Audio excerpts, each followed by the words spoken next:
Oh sh.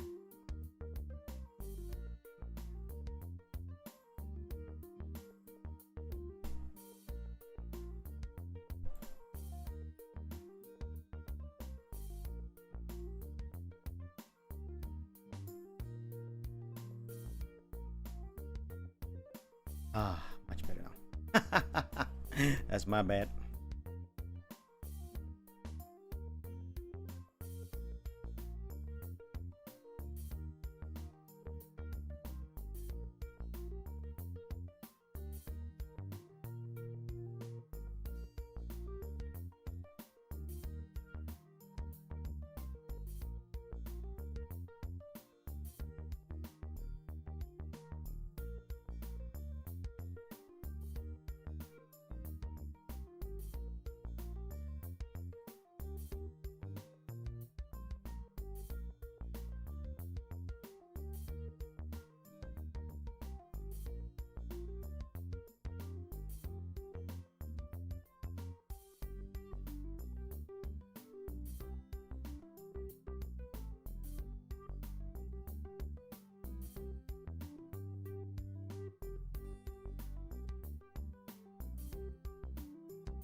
Ah, I forgot to turn on my PRPR live.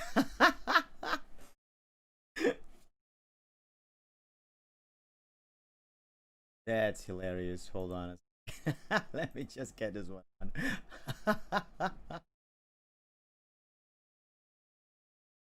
This has happened before when I turn on PRPR live. Okay, it works. It works. Cool. Ah, off body.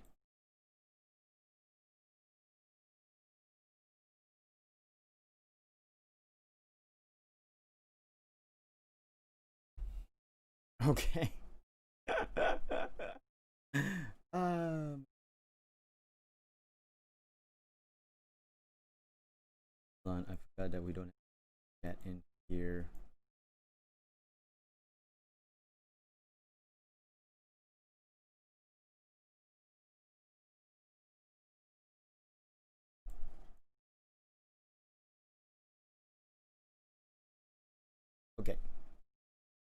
All right.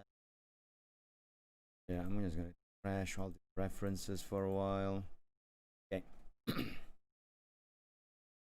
So, like I said on my Twitter, I am going to draw a little Mori Calliope.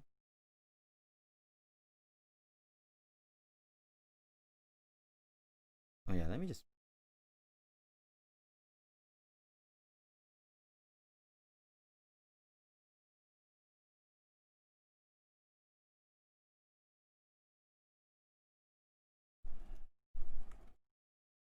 uh doing some early morning drawing stream starting with Mori Calliope.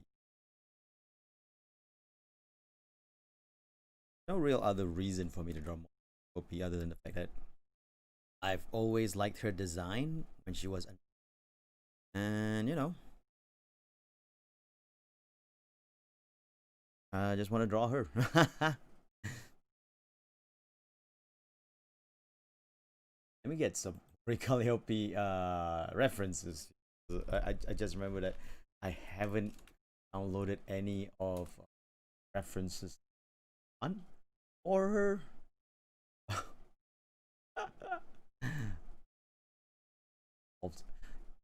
Yeah, I'm seeing some of the drawing on no no some of the image references on Google right now, and a lot of them is like involved Russia. It's just,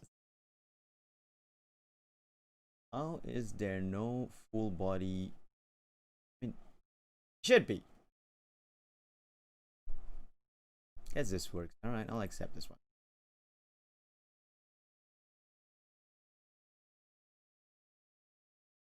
Save this. Ah, well.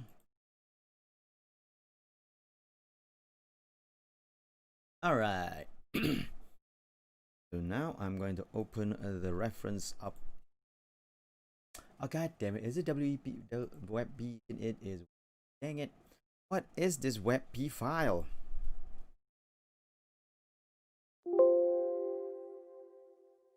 Oh, that was a sound.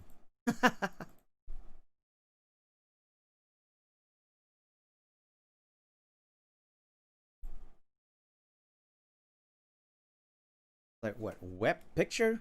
Is that what WebP is? Oh, I don't really need to know that, right?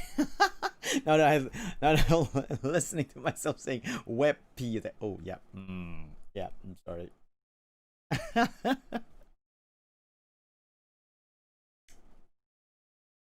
All right. Okay, so we got the reference out. I am going to start drawing Mori Calliope-chan, san. San desu ka? San to ka? San to ka chan to ka?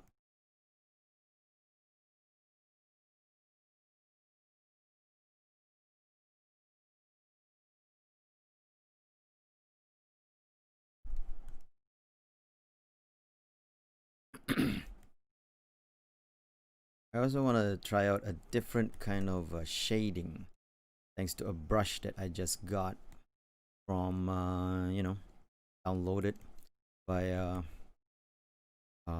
what's his face? Clip Paint Studio.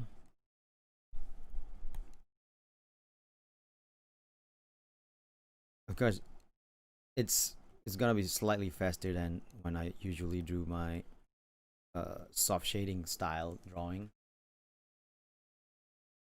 So I'm trying to check out if the thing will be faster, right? Then I can actually like use that for my soft shading more and see if it works as good as my usual technique of soft shading or not.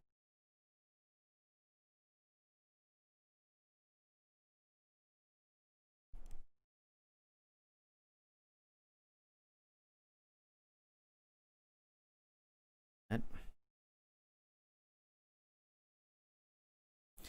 right before I came here, right, I was actually watching PewDiePie. playing Among Us, because apparently that's like the hit game now. Like everybody's playing Among Us. I'm actually playing that as well this weekend with some Malaysian VTubers.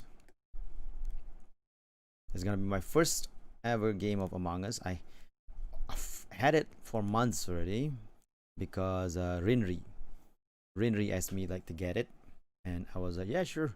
And then nothing. And then what the collab with Rinri didn't happen, so I never got to play it. But recently, but you know, the game is now like a hit. Everybody's playing it, and I think also especially it's also a special thanks to PewDiePie for that. And no, but even before PewDiePie though, even before PewDiePie was playing it, like everybody was already playing it, right? So it's not really thanks to PewDiePie. It's just that now that PewDiePie plays it, a lot more people will play it, right? I mean, but like I said, even before PewDiePie, people already play. A lot of people were already playing it. It was already a hit game. But this is more like the point where PewDiePie was joining in on the hit game, right? Instead of how do you say? Instead of using the hit game, no, not using the game.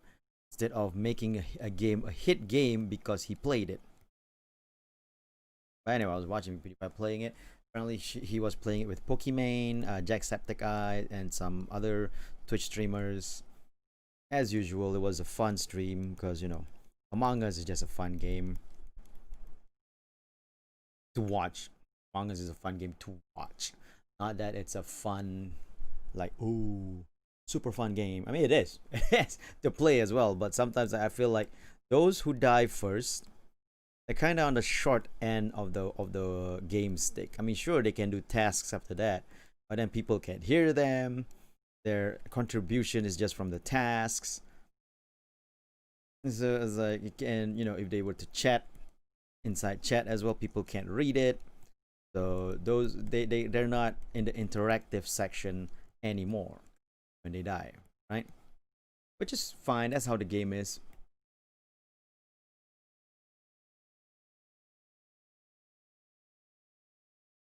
Just wondering if I should make it smaller, like the size of the whole drawing a bit smaller, so that I can show more of Calliope's body. Make it like maybe this size. Hey Ahmad, you're also not sleeping, I see.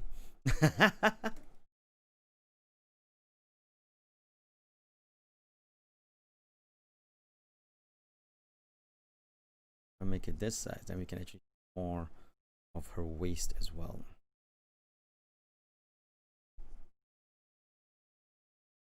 And plus we can show more of the scythe too. I kind of like did the whole thing. I'm like, oh god, the scythe. We're not showing much of the scythe.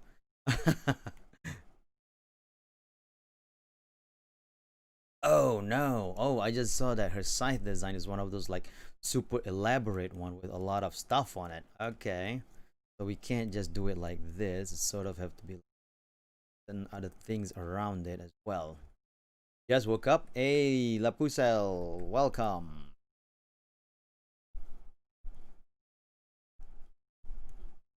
Wait a minute. Just it's 4 a.m. though for you to wake up. even if you just wake up, it's like, dang, that is early. You have like an early morning shift or something.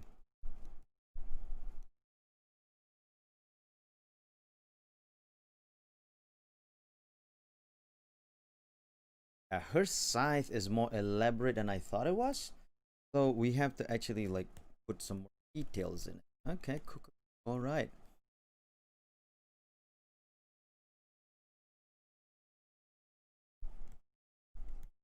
So yeah, back to for the people who just came in, I am drawing Mori Calliope right now because mainly I really liked her design even from when it was announced, and they showed all the designs of the whole life EN members, and I'm like, ooh, it looks cool.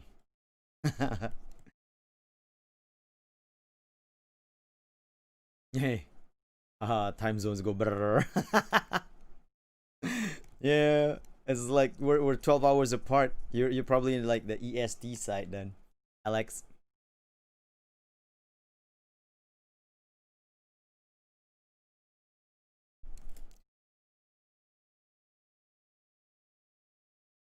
Yeah. So of the EN members, my favorite is what's her name? Amelia. Amelia. My favorite is Amelia. Mori Calliope is my second favorite, but the one that I've but to be fair to the others, uh, the one that I've really watched so far is Mori Calliope, Kiara, and Amelia. I haven't really focused on Ina and uh, Ina and Gorgura, Gorgura stream. So I don't really know. I'm not really like entirely sure how they are as streamers, but I really like Mori Calliope and Amelia the most. With Kiara, very close by as well. I enjoy all of them though. I enjoy all the EN members. They're fun. Like I saw the Amelia collab with the EN members, where there was like some they did some questioning and all that, and question answers between each other. It was pretty fun. The shark girl, Gorgura, yeah. The first word she had was like ah. I watched all their debut stream. So that part, that much that I've done at least. I watched all of their debut stream.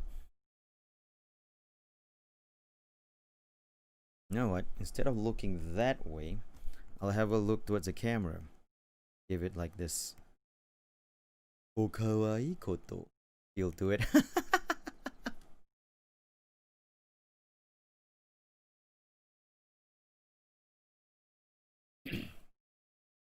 All right, I like it.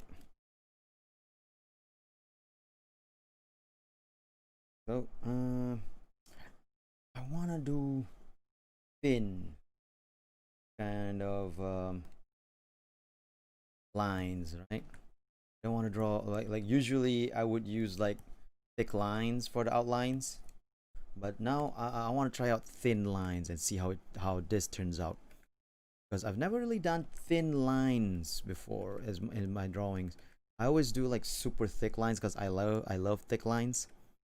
But I also noticed that a lot of like Japanese artists, they use thin lines, and I always liked it. I mean, for colors, it's like for black and white, definitely thick lines is much better. For color pieces, I find that thin lines just work better. So I want to try that. I don't want to do the pencil lines. I don't want that rough look that the rough pencils have. So that's why I want to try to use the uh, the ink tool, the pen tool, but have like a thin line version of it. Also, this nose is off. Hold on, it's too far to the side and too high.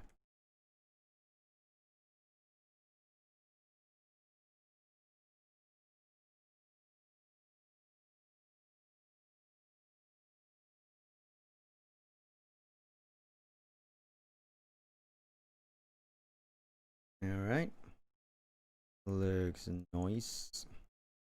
Okay, I'm undoing a lot more when I'm drawing with thin lines than I do normally. That's just so difficult to try and get the exact line in.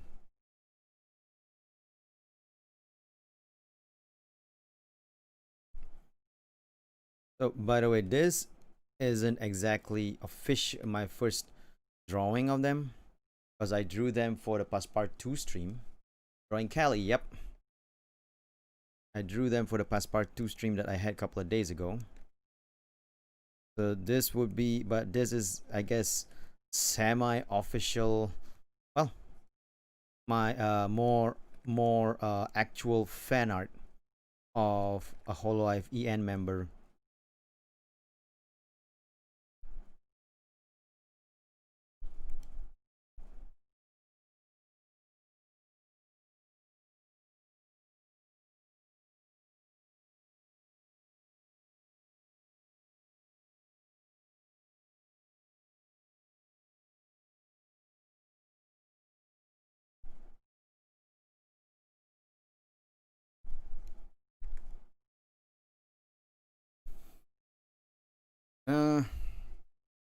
Thing is, I don't know how long this stream is gonna go. I have to do something in about 2 hours 10 minutes. I can tell you, Siestera, that they are actually pretty experienced in terms of content making. You know, that's why a lot of them are actually very talented. And I agree, they are super talented. I really enjoy their streams, their content.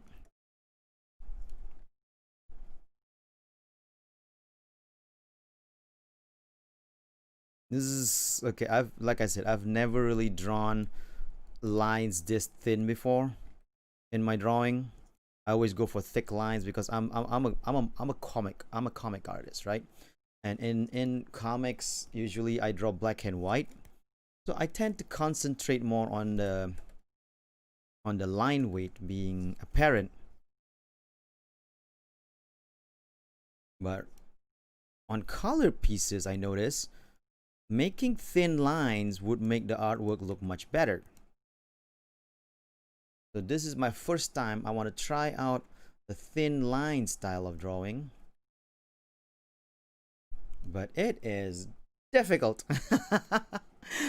I am not liking what I see here, not at all.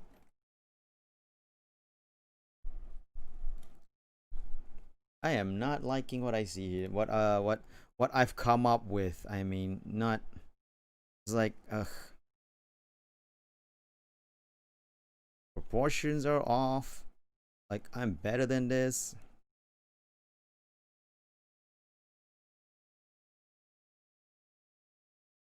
Not liking my quality, the quality that's coming out here. So weird that I always use the EN now for experimentation.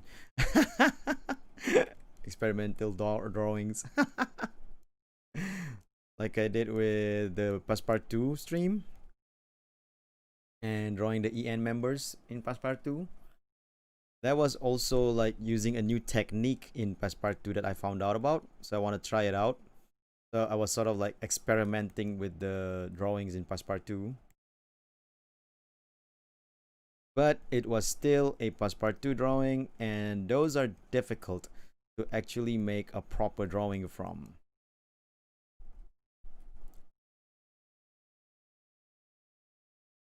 But yes, declines. Basically, that's my if I were to draw a comic, I would use thick lines, not too thick though, because if you make it too thick, it looks kind of rushed. But if you get like a good amount of thickness, not too thin, not too thick, the comic looks really good, right? That is not to say that people who draw with thick line, like super thick lines, have like rushed looking artwork. It depends on the style as well. Like Sam Keith. Sam Keith? Got his name. This comic artist that I followed back in the 90s. He does like super thick lines for his comics, for the comics that he drew. And it looks good. Really good. He drew a couple of Wolverine comics as well. But then it works for him, that thick line style, because that's his style. His style works well enough with that kind of like thickness. My style, I find like if I do it too thick, it looks rushed. If I do it, but if I do it thin, maybe it looks good. I don't know. This is my first time using superbly thin lines in my drawings.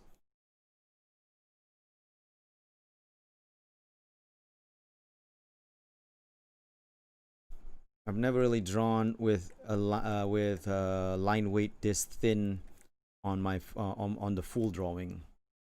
Like I've used line weight this thin, but for you know, certain things like backgrounds and stuff.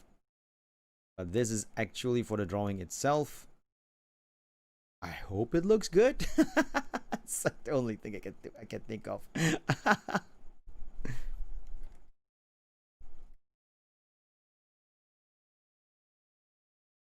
That being said, the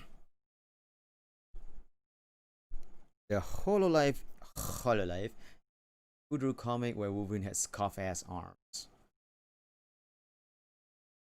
What do you mean by scuff ass arms? Like really bad drawing? Or like the arms drawn in a very weird, stylish, cartoony way?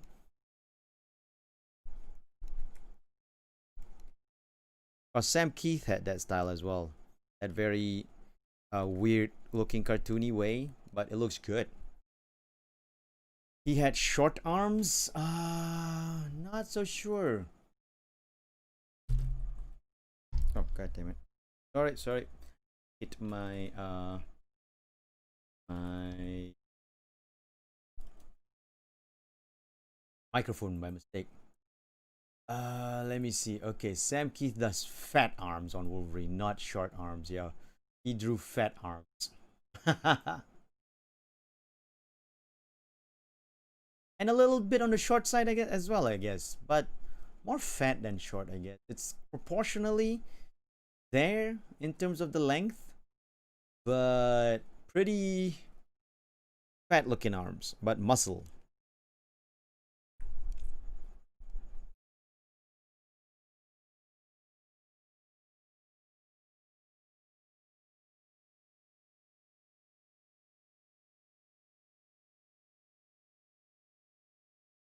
There's like so many Wolverine artists in the past though. Like I can't even tell you how many of them can doesn't really have like a good art style.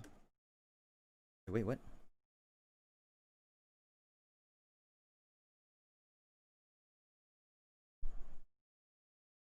Okay. Whew.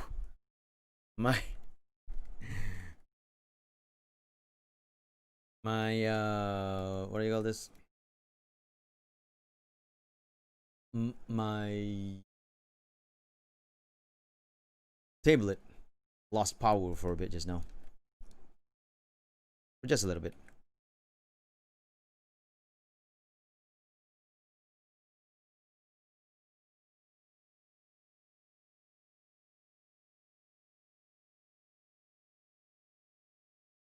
Okay, so if I got that down, then I can sort of has the sleeve, this jacket going over it.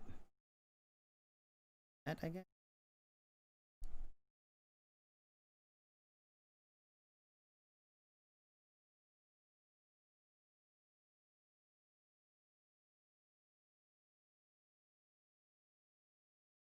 Now, some people would think that I'm drawing Mori right now for clout. Not really. Like I said, I really like her design. I think she has a really nice looking design.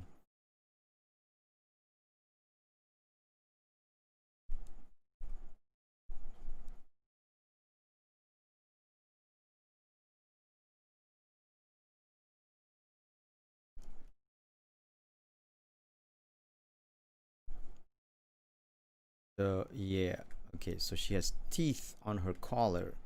That's so. I mean, this is one of the reason why I like her design. She has teeth on the collar, but it's not at the edge of the color. It's sort of like at the inside near the top. That makes the color like it's like it grew from inside the color. It looks like, but not really. I like that idea. That's a damn good idea. Like whoever came up with this design is a genius.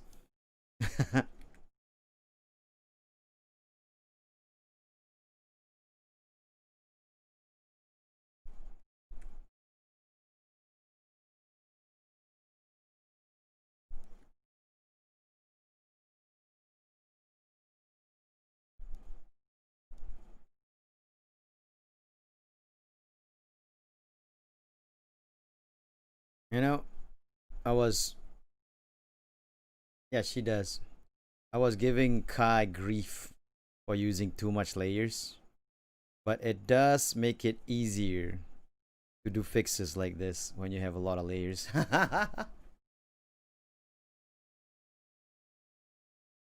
Now you might ask, why don't you use a lot of layers yourself? It's like, it's not really a reason why, because it's more like I'm so used to drawing on actual paper that when I go into digital, I don't really utilize the digital aspect to its fullest potential. What I'm saying is that I basically don't really what you say it, like logically speaking, I should use more layers because it's digital. You have all these tools to make it easier. Use it. But instead, I'm all like, I guess it's sort of laziness, I guess. Now that I think about it. I was about to say, I'm all like, I don't want to, I'm not utilizing it because I don't want to do that extra effort of using the clicking another button thing, right? And then I'm thinking about that. Oh yeah, that is because I'm lazy.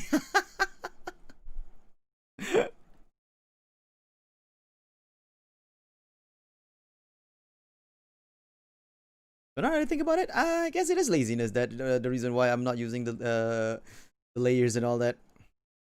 Too lazy to just click another button to turn on another layer. Like all I have to do is just go here, click, there's another layer. But nope, don't want to do that. Too lazy.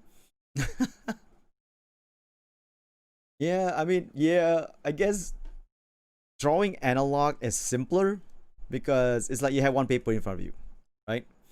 The one paper in front of you, then you draw on it. And then you don't have to think about like what tools. Well, you have to think about tools, of course, because you have to take the pencils, you have to take the eraser, the rulers, whatever you use and everything, right? But then you don't have to think about stuff like layers and things like that. And I guess I'm not used to not thinking about it, but at the same time, it's not even hard to learn it, you know. And yet I've learned it, and I'm not utilizing it. So in that sense, I am lazy.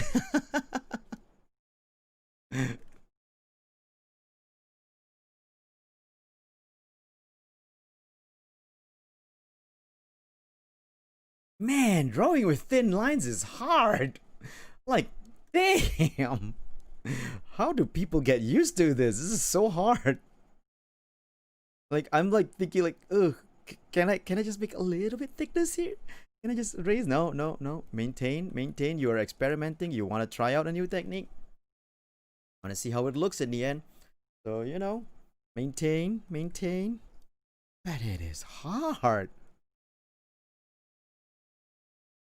Before I quit, my tools were solitary 5mm number 2 mechanical pencil, a mechanical razor, and a Darkstalker 3 pencil board I picked up at Anime North 2000. Dang! I remember Anime North. Rotatable work areas in your play table. Now, to be fair, when I was using paper, I was also rotating the paper. So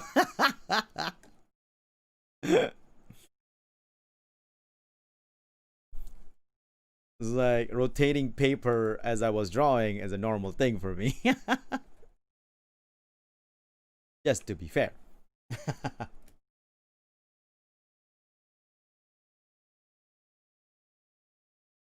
In fact, the new Photoshop or tool or softwares that have nowadays that actually use like easy rotate like this definitely helps a lot, making me feel like I'm drawing on paper again.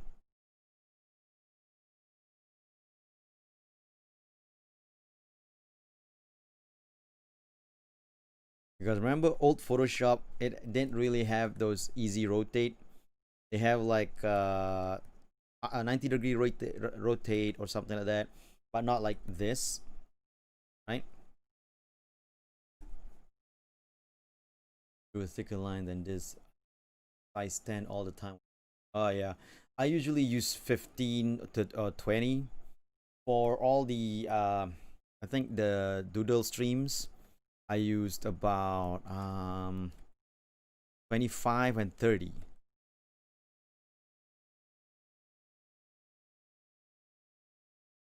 I gotta also admit the reason you might not have seen the differences is because of the monitor table I'm using. It is really really good at keeping the line at actually having the pressure sensitivity working for it.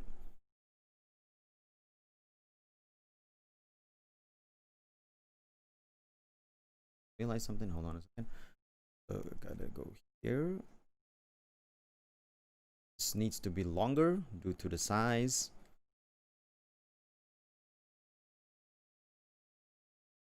There you go.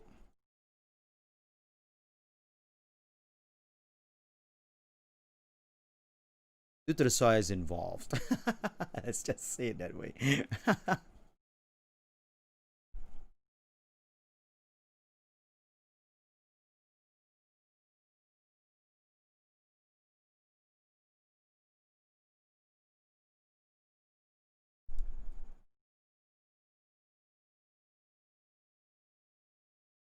I don't like that smile. I want to put a different smile.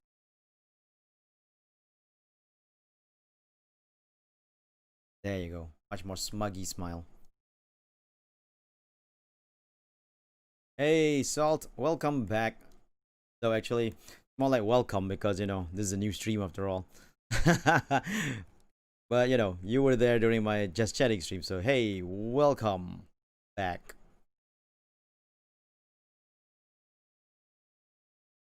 Nothing much is up right now. I'm just doing a super early morning stream, drawing stream.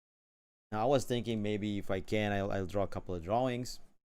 You look at my Twitch. Yep, I know you do.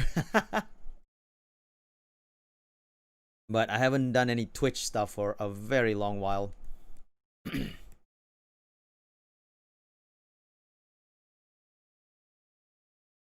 A very long while. Well, not a long while. I mean, like I did some last. I did play Ember last week with Yuma and Suiren and Eririn. That's the extent of my Twitch so far last week. This week I have not done anything. Also, I can't see how my. Oh right, I drew it differently. Hey, hold on a second. Let me just fix this up.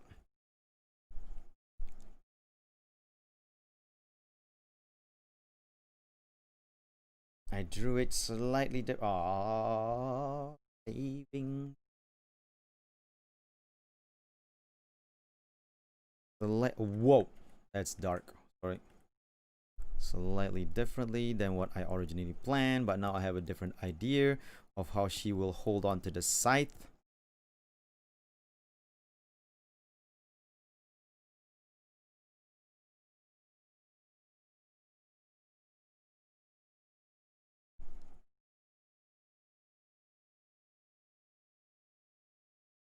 So instead of no, that what I'm thinking about is instead of the scythe being in front of her like this, I want to put it behind her back. So she's holding it on. This hand is still holding on the other side of the head of the scythe, but through like the back kind of deal.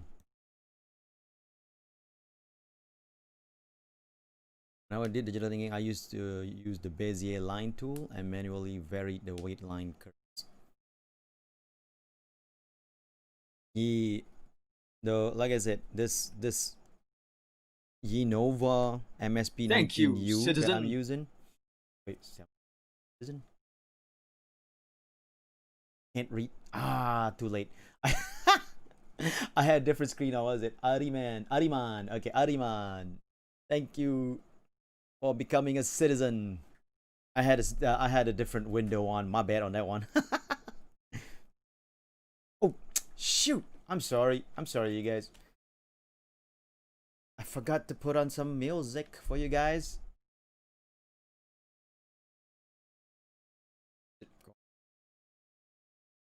Kevin McLeod, that's the name.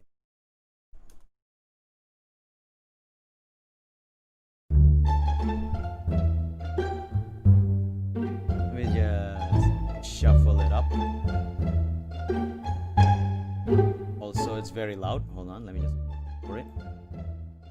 There you go. All right.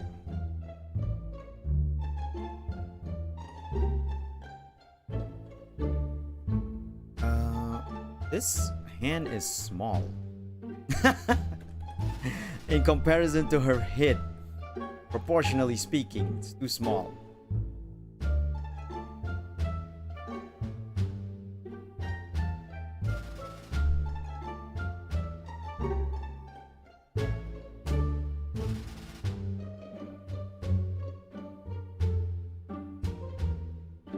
Forgot I could do that. Hello, Ariman. Taking some demonic hype. How you doing, Asu? I'm doing fine, Chad, and also welcome to my early morning stream. I am drawing Mori Calliope, the Grim Reaper. I actually had this plan of actually like if I can finish this early, drawing other things as well. But seeing as I'm taking this long just to get the ink part of Mori Calliope in. Only early morning if you slept. Haha. Well. Haha.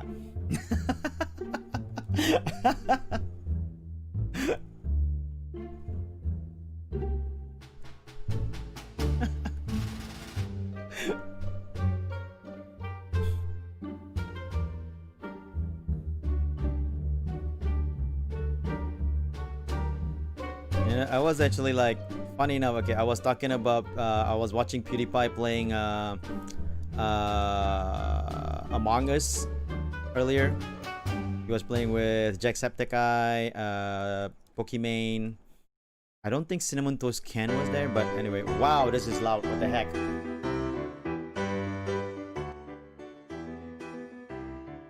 Sorry about that. Louder than I thought.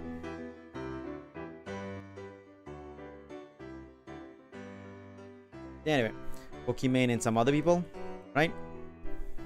And I was like thinking like,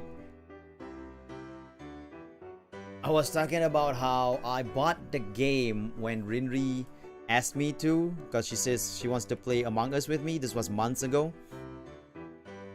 And it was, yeah, I bought the game, but then I never got around to playing it with her. And I don't think she plays it anymore. So I had the game way before the hype blew up. Now. Because now it's like hyped all over the place, like everybody's playing it. Then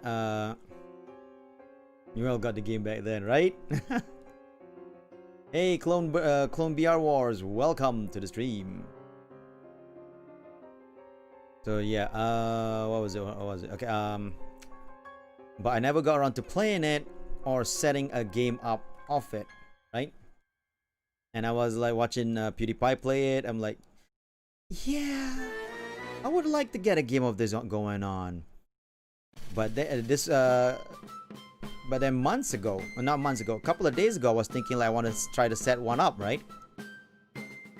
Then as I went into the Malaysian VTuber server to ask them, like, does anyone want to play Among Us? One of them was already asking, Among Us, who has it? I was like, oh, okay then. So I am going to play Among Us with them this Saturday, my Saturday night. So it should be your Saturday morning. And then on Twitter, Akaharu was asking if anybody wants to play Among Us, and I'm like, yeah, sure. So I guess now I'm gonna have 2 games or 2 streams of Among Us. I'm planning to stream both my own point of view, by the way, just so you guys know. It'll be here on YouTube because I want to make YouTube content, because, you know, YouTube.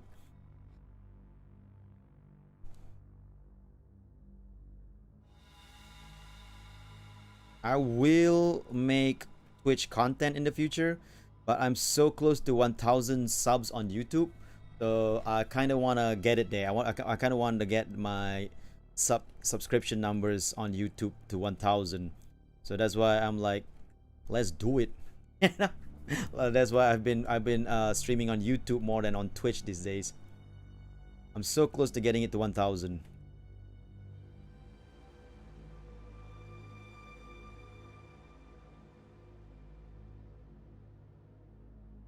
So that's why I've been concentrating more on YouTube content rather than Twitch. So my Twitch content still mainly there. It's still there. Like last week, I still played Amber with Yuma, Suiren, and Eririn. So it's not like I'm ignoring Twitch.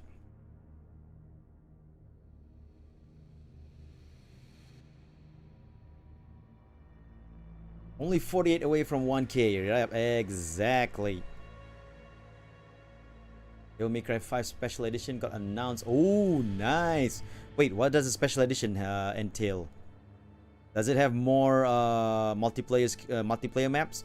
Because I know that Devil May Cry 5 has multiplayer maps, but not a lot of them.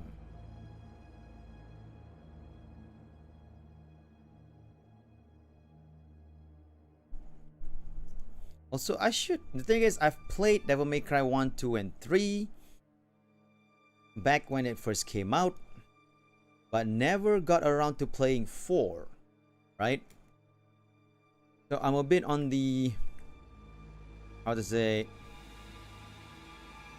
on this trepidation on whether I should get 5 because I never played 4.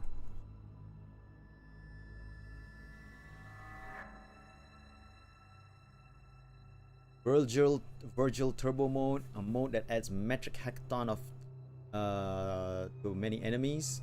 Multiplayer seems to be on the back burner. Ah, okay. I mean, it's not a big deal though.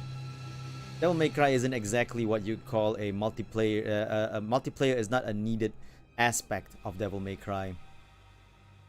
Still a good game, even without multiplayer. Plus, a lot of games that is obviously more based on single player, tries to utilize multiplayer, just comes out weird sometimes. And people are gonna, hey Kokosnus, welcome and good evening to you too. And people are gonna probably will need 4 for story reasons. Exactly, right? That's why I haven't gone 5, because I need 4 for story reasons, because of that the black-haired kid. I don't know I can't remember what's his name.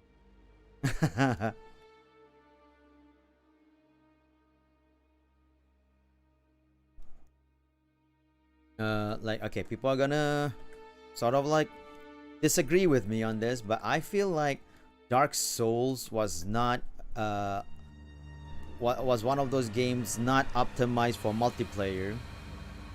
It was definitely more of a single player kind of. Nero, that's the name. Who's Nero?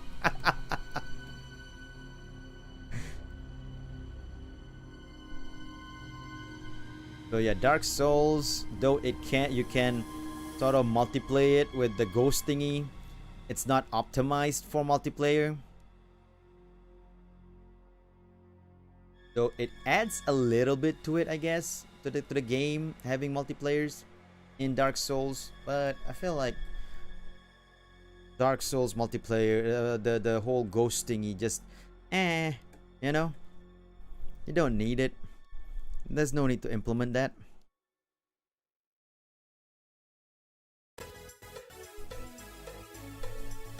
Yeah, I mean, and then, you know, there's also the fact that it's random ghosts, right? You can't ask your friend to be like, hey, come help me out here.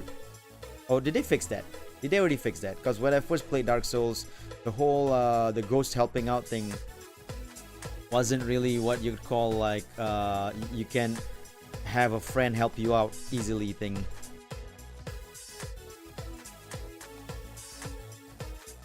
It's meant for competitive. It's meant for people. Can play with friends now. Oh, okay, cool. I still feel like even if that's the case, Dark Souls is definitely not a multiplayer utilized kind of game. And that's where I am with Devil May Cry as well. I feel like you can implement a multiplayer aspect in Devil May Cry, but in the end, it's still just gonna be like a simple game, a single player game, not simple game, a single player game.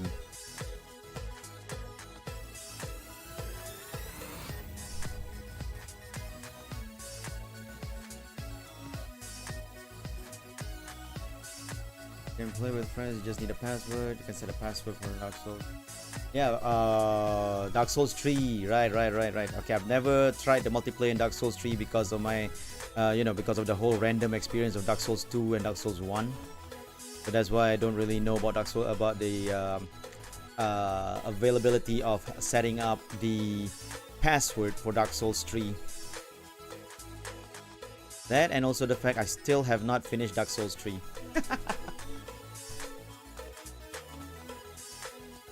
Now, I have not finished Dark Souls 3, but that is not a fault of me being lazy of playing the game. I lost my save file. So I'm like, I don't want to go all over again, do it from the start all over again. This was before I was a VTuber, when Dark Souls 3 first came out.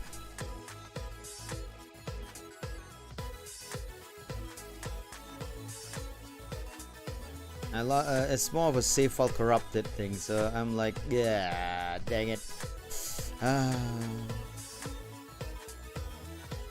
So, that's why I didn't finish Dark Souls 3. But, since I'm a VTuber now and I stream, I might do a Dark Souls 3 stream. No, teacher, my dog ate my Dark Souls, so I couldn't finish it. Yes, tacked on. That's the word I was trying to think about just now. I was like, what was this word that I'm thinking of, but I can't really figure out on how the multiplayer in DMC felt like. Seems like, not felt like, because I never played it. And I was like, and then you mentioned it there, chat. Thank you. Tacked on. That's how it felt like. That's what I thought as well.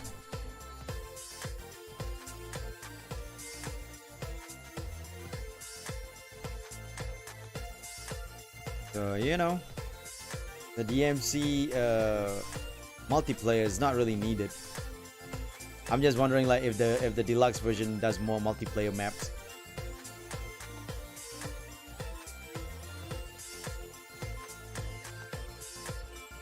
Something like, I guess, Code Vein. From what I can see, I've never played Code Vein, but from what I can see of Code Vein, their multiplayer aspect is actually pretty good. So it's more an assist rather than questing together. By questing together, I mean something like you would do in I'll bring justice to the corrupted file. Sadly, the corrupted file was before my superhero days, so I wasn't really all hard up on justice yet at that time. Something anyway, quest based, I meant like Monster Hunter. Monster Hunter is my Monster Hunter is made for multiplayer. it wasn't made for single player. Even right off from the beginning when it was in PS1, I think it was PS1, the first Monster Hunter. It was made for multiplayer. Of course, there's no online, but I think there's something about like connecting your PS1s together with the modem or something.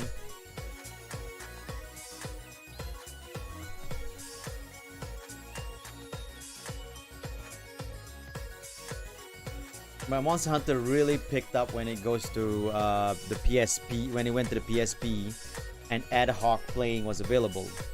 Makes it easy for everyone to just like grab their PSP together with you and hang out together and just like quest up. So yeah, that's when I mean I played it from the PS1 game from when it first released, because I was a big ass Capcom fan back then. Like super big Capcom fan. It's almost sickening how big of a fan I was.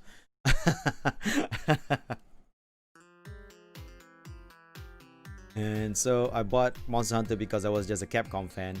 I enjoyed it, though the whole trying to kill big monsters in the single player aspect was really like it takes a toll on you. But I guess that's why I've been more of a single player Monster Hunter player than I am a multiplayer guy. Even with the new Monster Hunter World, when I got it for the PS4, I pretty much played about 75% of it solo. The other 25% was because my friend was online and we decided that let's go, you know.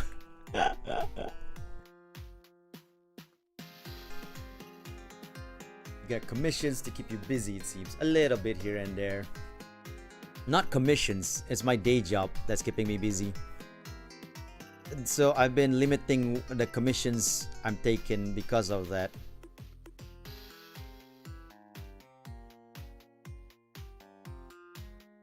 Friends make everything better. You never beat Monster Hunter World? Dang, Terra.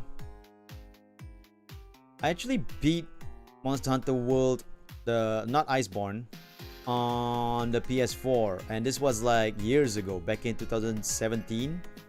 I beat it back then. I finished Nergigante, got everything I needed.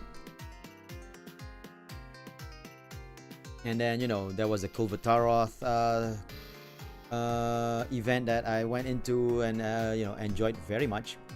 Got my Kulvataroth armor.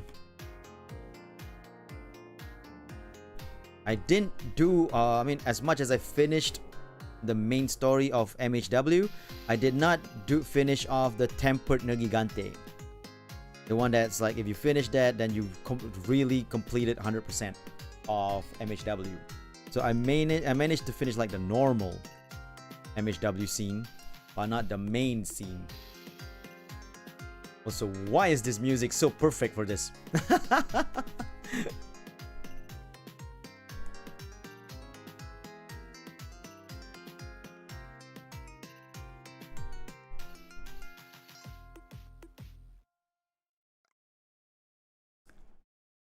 So, but yeah, back to what I was talking about, Monster Hunter World. Right? So I got the PC version.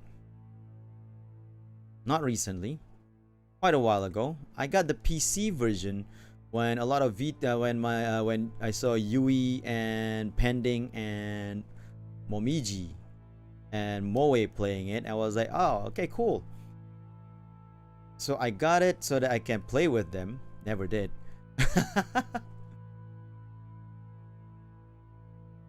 But due to the fact that I finished the PS4 version, I'm a bit on the meh side on the PC version, because not because the PC version is inferior, no, nothing like that. It was actually much more superior than the PS4 version in terms of graphical and performance. But I'm a bit on the meh side because I'm like, I've already done all these quests. I don't want to do them some more. Especially since we have I was on that whole you have to go find tracks, investigation tracks of the Elder Dragons.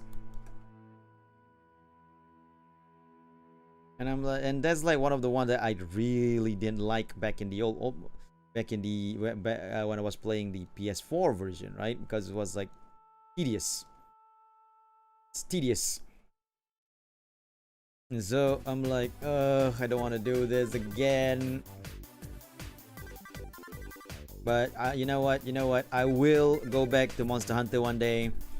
I will finish off Monster Hunter World and finally get Iceborne and finish that one off too. Because why not?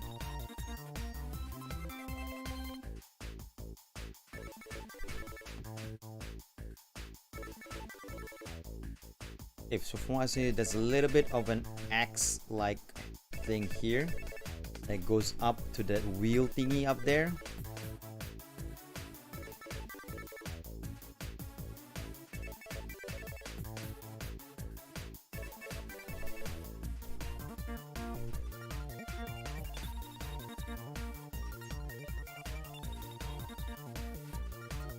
I'm wondering if I should use a round tool for this. Because, you know, as much as I'm not good at making circles. Ugh, I'm using a round tool for this.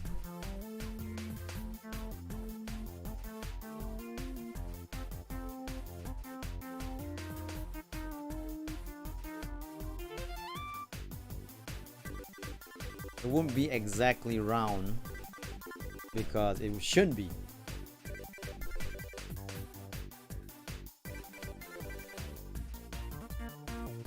Because the angle is not a straight on angle for the scythe. So it's supposed to be slightly oval.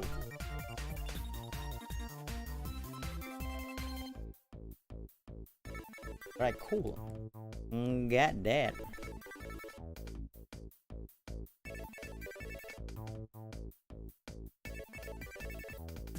My way of drawing circles is setting brush size to like 100, then erase a bit of it. That's actually not bad. I mean, it's a pretty good idea as well. Like, do this, then take the eraser at like a smaller size. Yeah, that works out.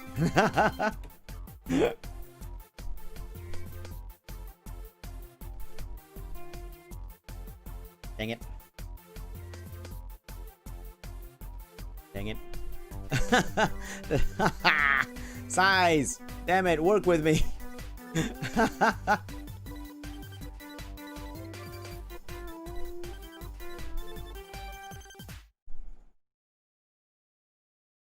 It's not working. I'm gonna just resize them manually.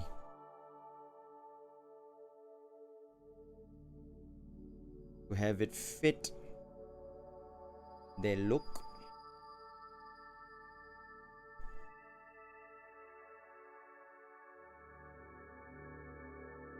Yeah, not even the right oval.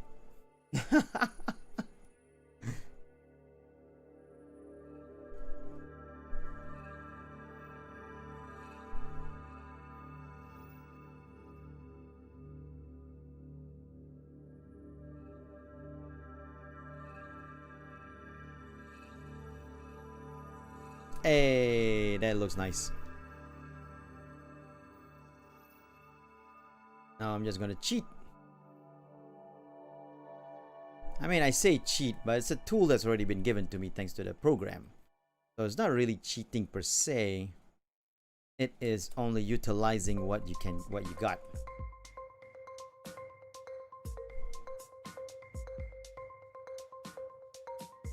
Whoa! How did some of the parts disappear? Oh, that's weird. That's seriously weird.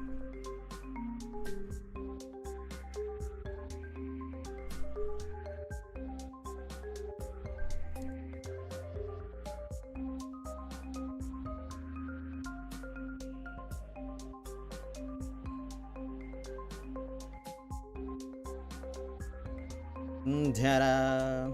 Slightly thin, but you know what? It's just the way it is, right? Oh, dang. That's actually further than I thought it is. Oh, dang. Oh, dang. Oh, dang. Oh, dang.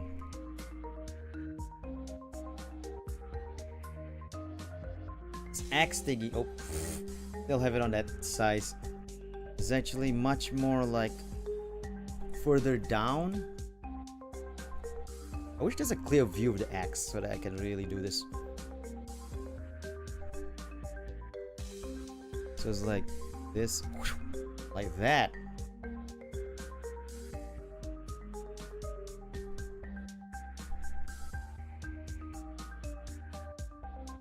Mori-chan, oh mine. Oh wait, there is a clear view of the X thing. There you go.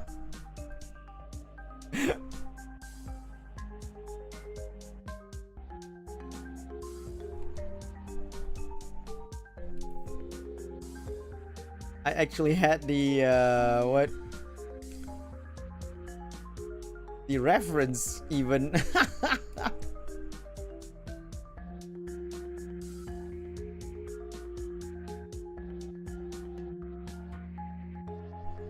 Okay, what I got wrong is this part. It's supposed to be higher. Okay, I get it now.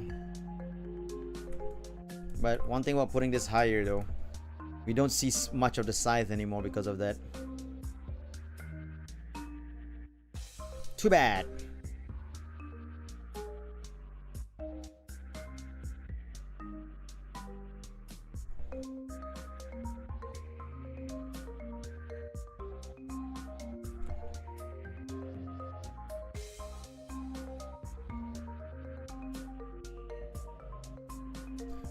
Yeah, that looks okay, I guess. And this one sort of like goes up like this and has a bit of a forward like this, then does that. Still not the same as how that's supposed to look, but you know what, I'll accept it.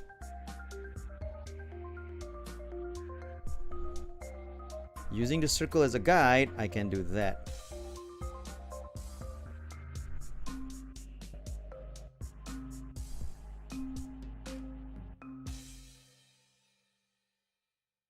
Yeah, there you go.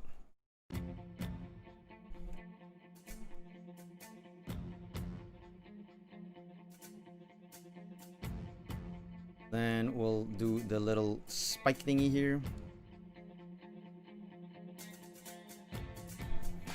It's just 2 spikes, so 1, 2. Got it.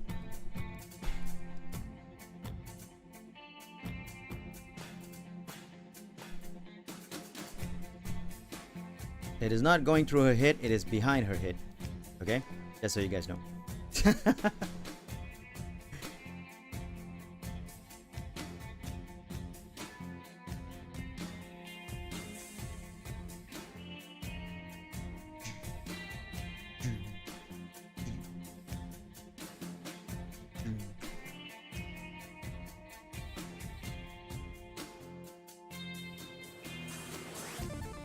Alright, got it.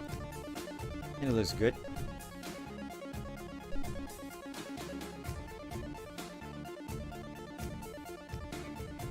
Yeah, this is definitely gonna be the only drawing I draw tonight. I mean, this morning.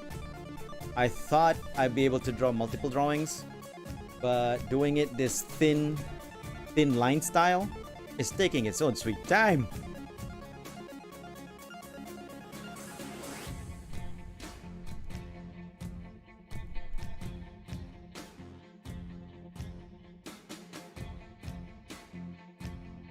I am significantly slowed down.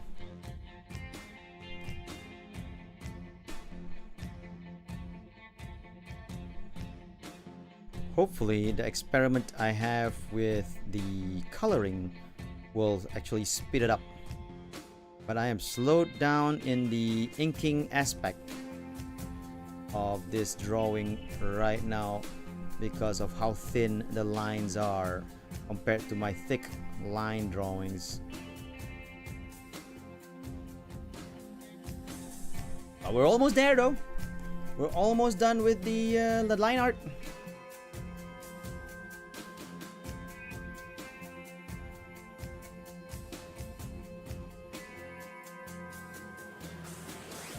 All right. Wrong section.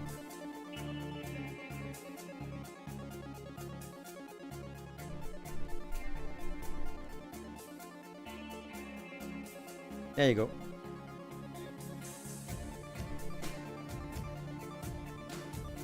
I gotta say, when I was doing my my earlier, no, yesterday's stream of my Citizen Talk stream, some of you were there, by the way.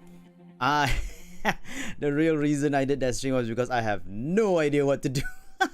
I was like, should I play more Craftopia, or should I just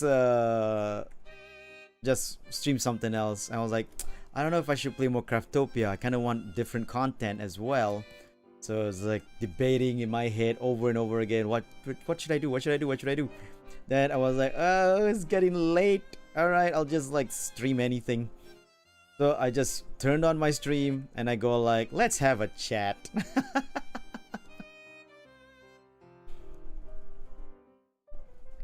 Oh my god. Ears. Ears on an anime girl.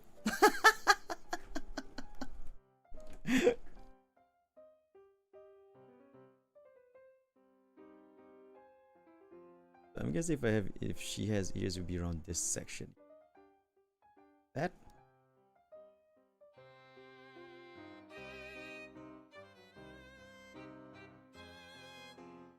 Now the reason why I say ears on an anime girl is because a lot of anime designs now have their hair covering the ears, so you don't really see a lot of like anime girls that has like ears showing, because they have like hairs, the bangs on the side actually like covering the ears and all that.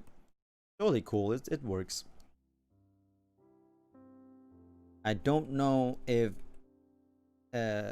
because like, you know, it's also like trend, I guess, for a lot of girls, a lot of females to have like long hair that covered up the sides of the ears and all that. Or is it just because the artist is lazy and don't want to draw ears? I am not gonna put it past people to be like that. I've been like that as well.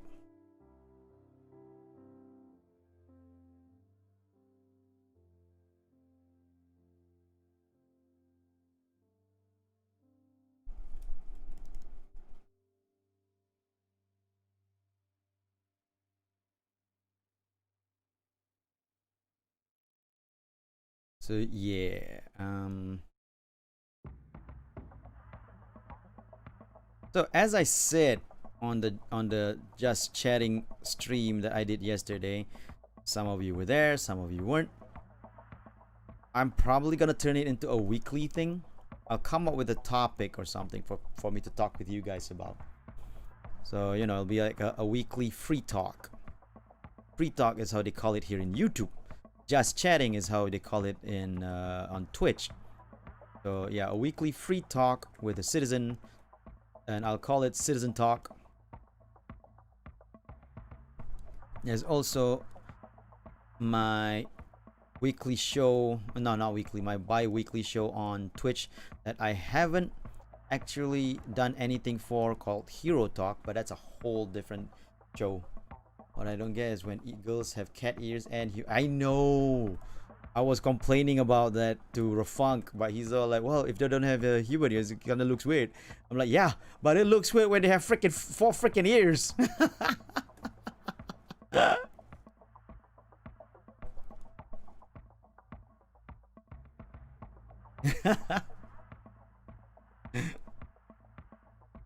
So yeah, I totally get what you mean there, Siestero. Like, why do you have like human ears and then you have cat ears? And then the best part is like when they do that, they have like human ears and cat ears, right? And then they would have like what do you call that? Headphones on the human ears, but not touching the cat ears.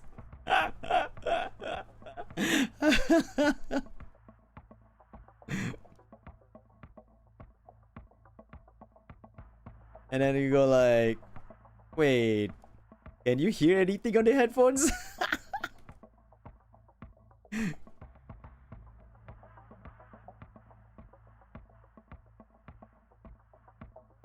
No, actually, I was wondering about that, right? What if you were to draw someone with a head with like human ears, with cat ears, only cat ears. One pair of ears is connected to the brain, the other one is just. I mean, most likely, yes, that is the case for a lot of people, a lot of cat people, I guess. Let's just call them cat people. VTubers as well. There's some cat VTubers that has the same thing as that. But I know also some people design them to sort of hide the human ears, like because they were creating it through Vroid or something. Sort of hide the human ears with hair, and then have the cat ears like be the prominent looking one. But then when they wear the headphones, it goes on the human ear side. And you go like, okay, so basically you hear nothing from the headphone then, because your cat ears is not really is not the one that's hearing, is not where the headphone is. Now here's my problem with this whole thing. Okay, let me just do a little example. This is like okay, let me just draw a cat girl, a quick cat girl.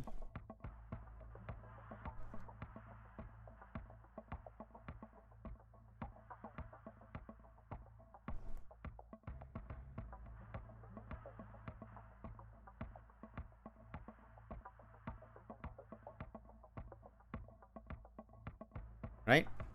Okay. How would the headphones go? Would they go like that?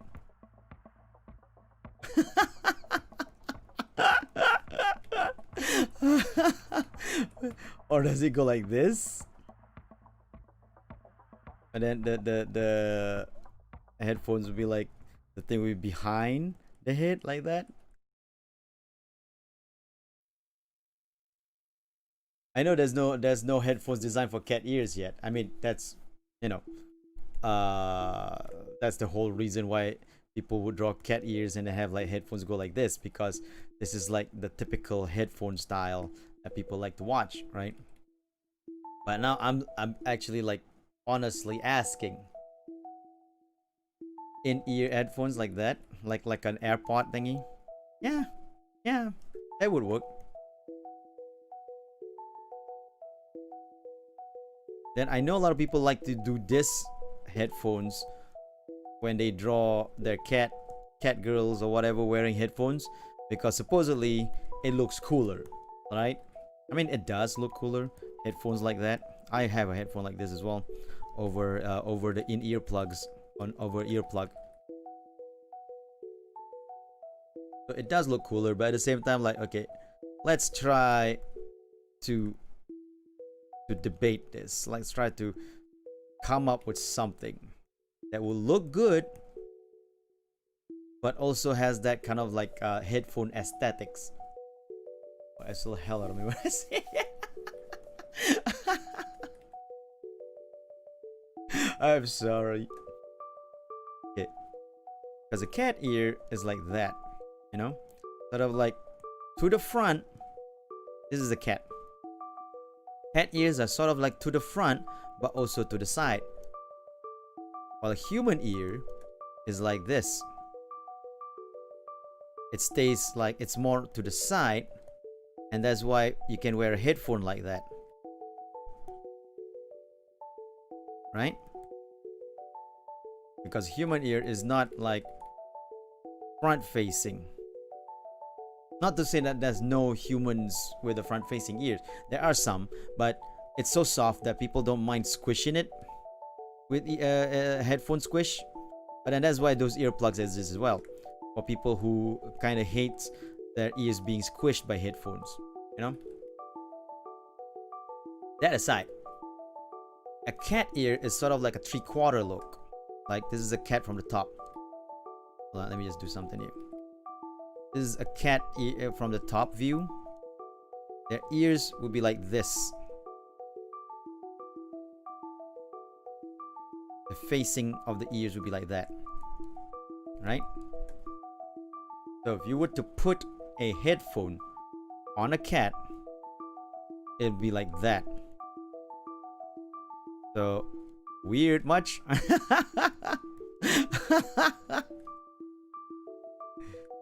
So that's why, okay, unless you don't mind crushing the headphones, the ears, but then cats don't like their ears being crushed like that. They're sensitive over that. They have sensitive ears.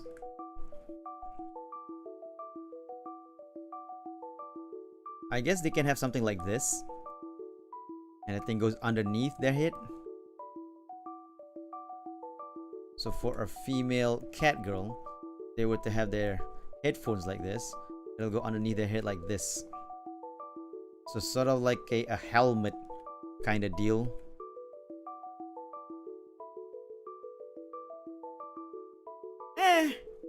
Kind of looks okay, but also kind of looks stupid.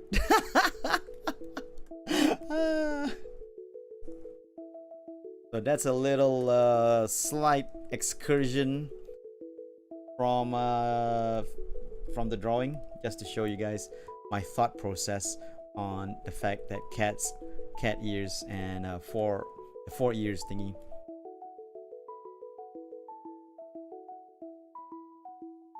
Ooh, the veil is under the crown.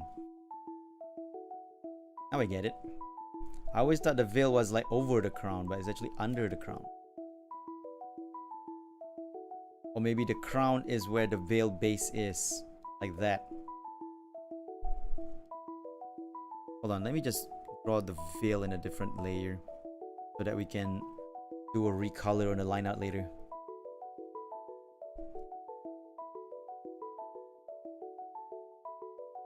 How long does the veil go anyway? All the way! The veil goes all the way.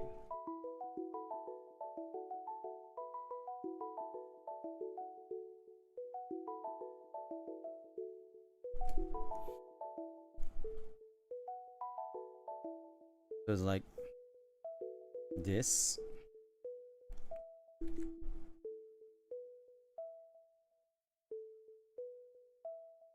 Alright, cool.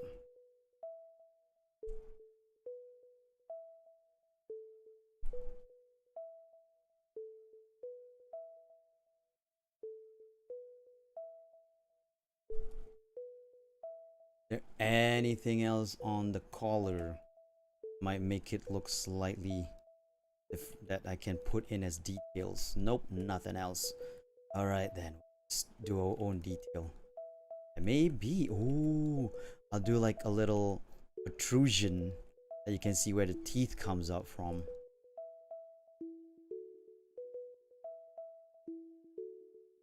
Just to give it like, ooh.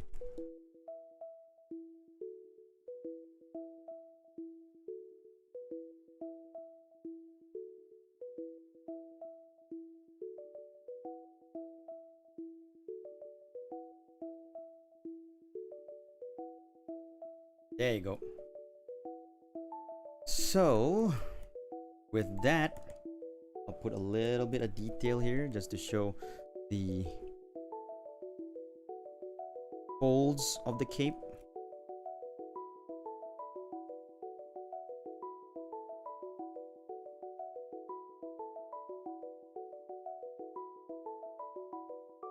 Bada boom. The line art for Mori Calliope is done, though I think the eyes that I drew is too small. For the size of the head, I mean.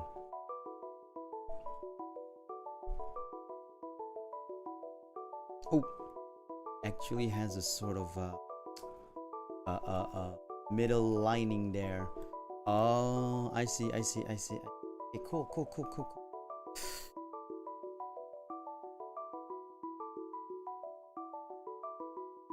It sort of turns into a corset like thing.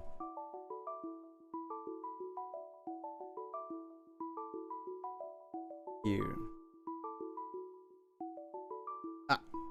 Different layer. Kind of works out. But I am definitely changing it to a different layer after this.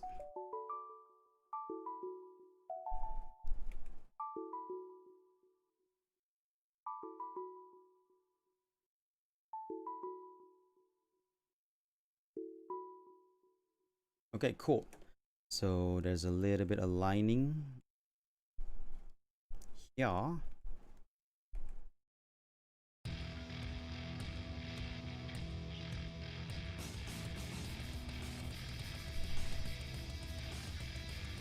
Hey! Sorry.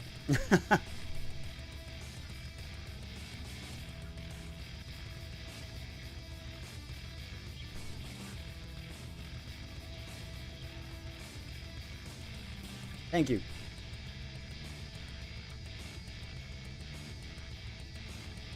So yeah, that looks good.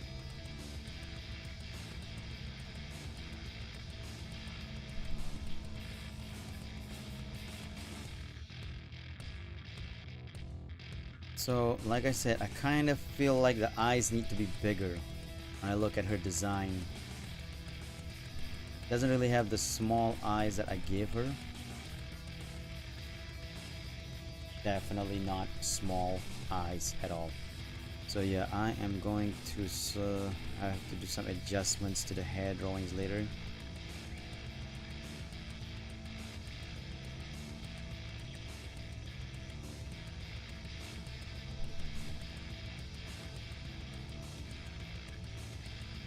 But not too big as well.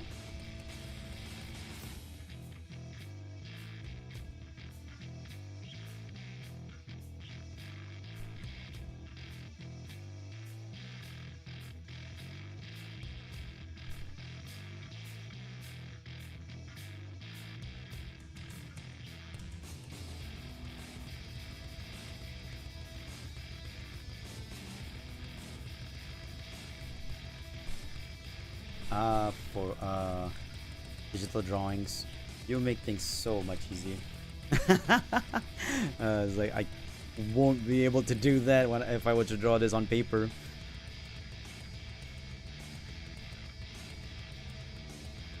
And then on paper, it would also be, thank you, Coconus. It would also be sort of like in what do you call that? On paper, I can erase it.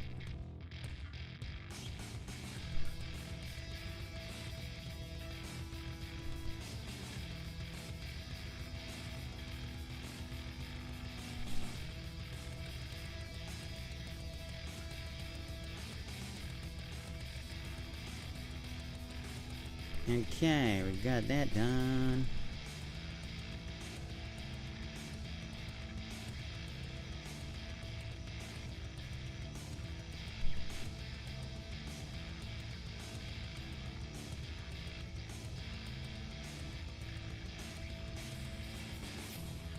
Alright. Looks much better now.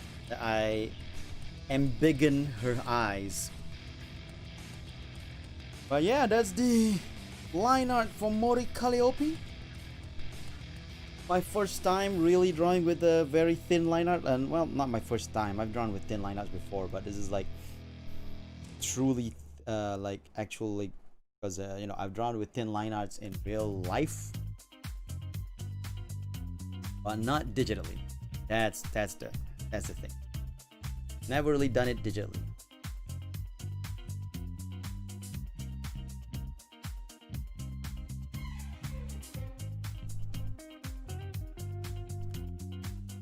So this is my first time drawing with digital line art, drawing like this thin of a line art digitally.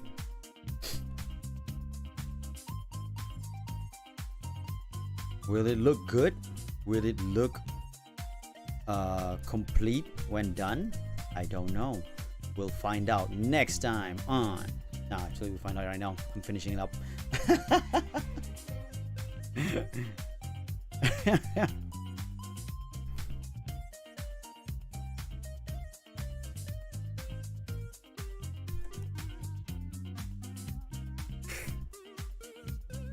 Not like I'm not finishing up the drawing right now anyway.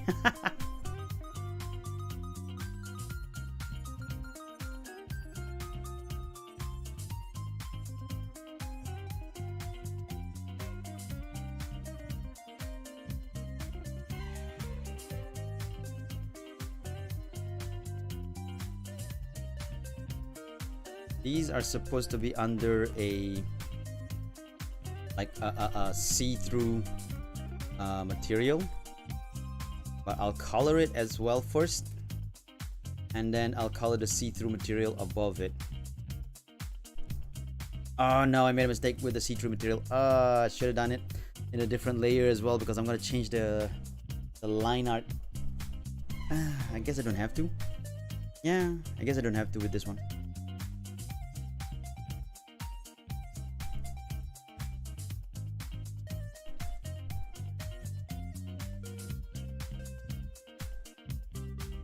Also, I find it cool that Mori actually has pink hair despite being a Grim Reaper. That's really cool. I like that kind of contrast. Like, she's a Grim Reaper that's on hiatus, and she has pink hair.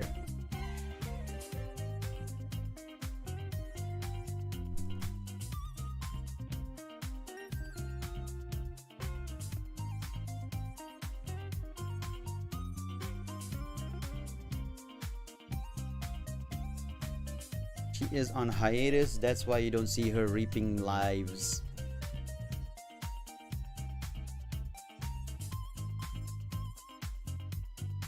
Like when death takes a holiday. That's an old movie. Old movie reference.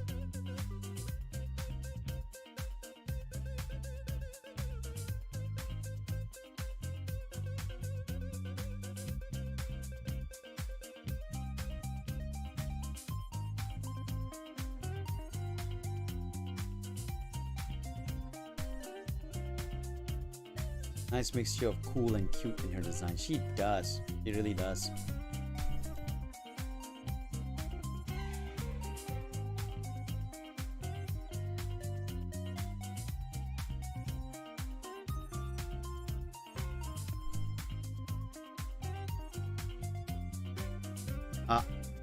Made a mistake. Have to wait for the loading time.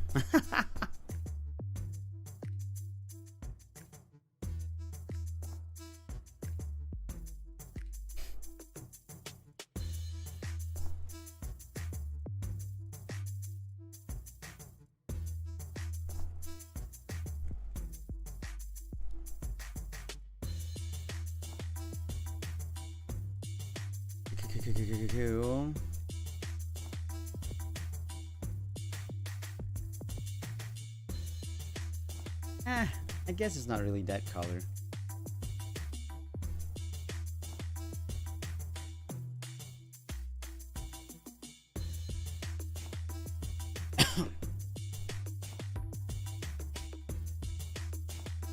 Hold on, that makes no sense.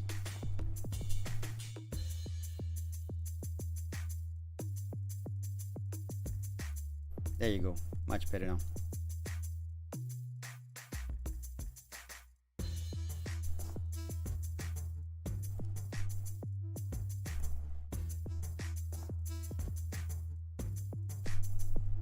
Okay, cool. Hold on a second. Get this golden color thing out.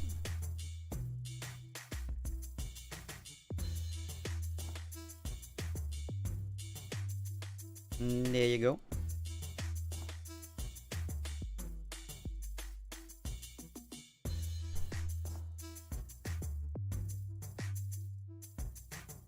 There's sort of a golden lining on this jewel. Damn it. Press the wrong button again. Not press the wrong button, sorry. Colored on the wrong side. See what happens? Put a boom.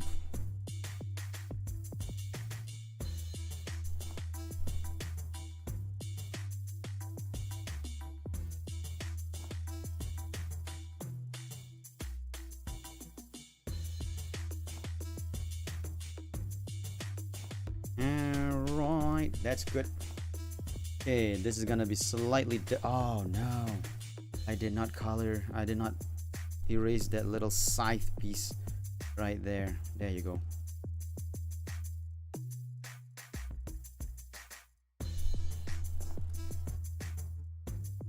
Just get closer so that I can have a better look at the little sides that I want to color in. Difficult.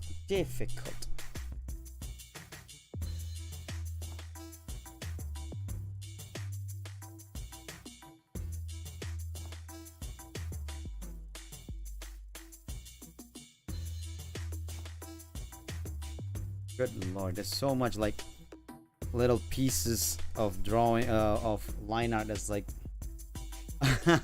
kind of like in and out that I didn't notice from this distance that I had.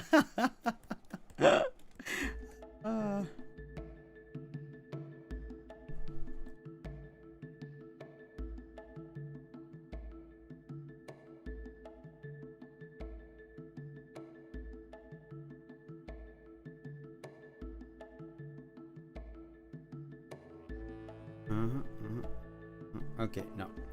Just checking if I got the wrong layer, colored the wrong layer with the gold lining there. But I got it. It was a correct layer, so whew, thank goodness.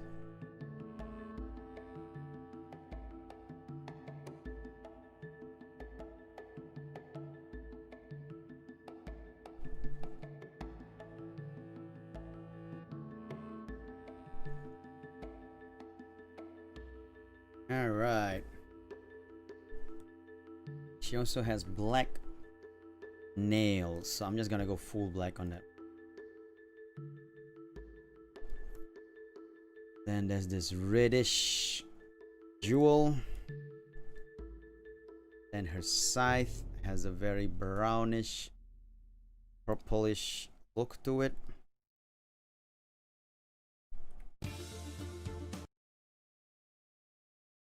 Nani?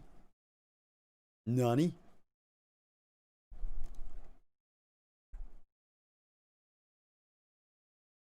What happened to the music? Video pause, continue watching. Yes, yes, please.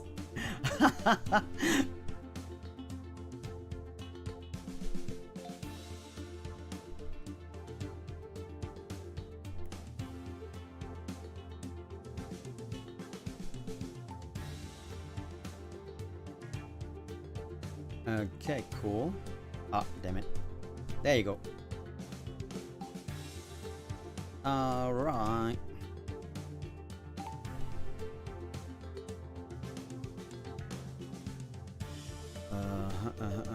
What about the zipper?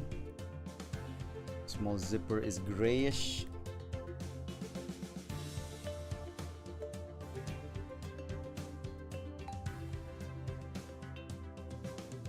Oh no! Let me see. Okay, I got it right. Whew. I thought I drew the upper arm wrong. Good night and have a nice. Oh, wait, you going off? Or am I going off? I'm not going off. Anyway, but if you are going off, I hope you have a good night, coconuts, and enjoy the future. Oh, it's around midnight there. Oh, okay, cool. Have a good sleep, coconuts, and have a good rest. Enjoy the future, coconuts.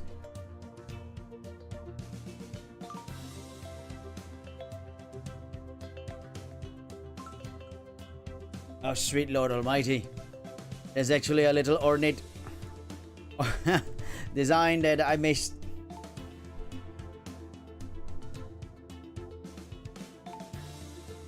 The design would be around. Hold on, I have to turn this off so that I can see what I'm doing.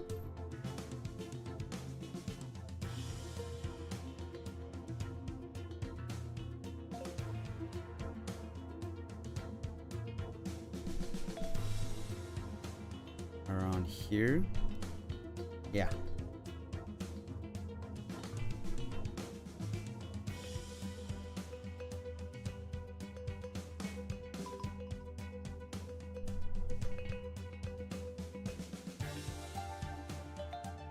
Cool, got it.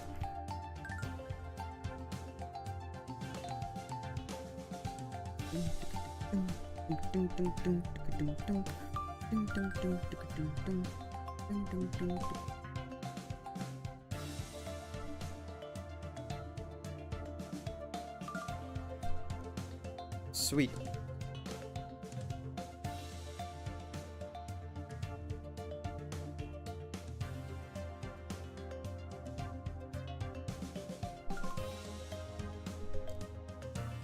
Dang it.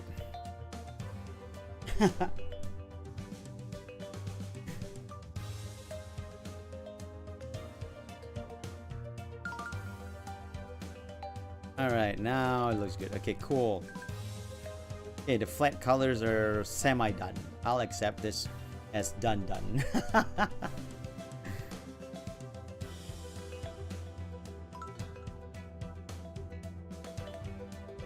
And now for the shade, I'm gonna use this new brush I got, which is like watercolor, a customized watercolor.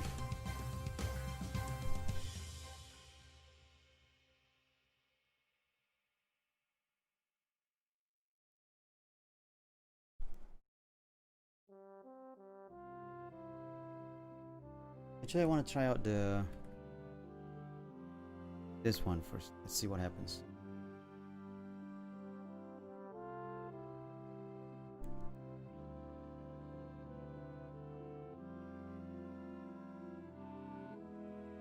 Because it has that solid but also like soft edge look.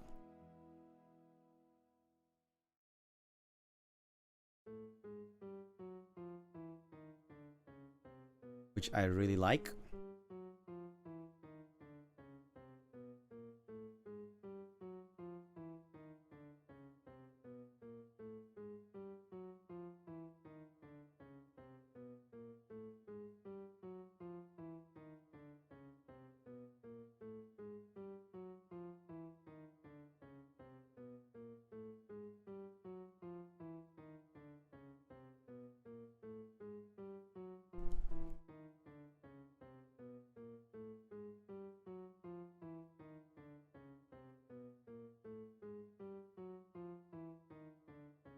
It doesn't really have a size pressure though.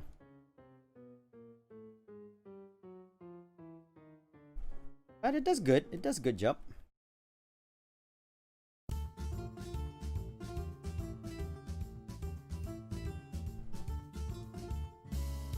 Where did you get that brush from? I got it. Hey, Amanda, you woke up early. I got it from the CSP page. Like, you know how you have the oops, wrong button. You know how when you have the Clip Studio Paint launcher, the Clip Studio launcher, right? If you go into their like page in there, I forgot how do you get in there?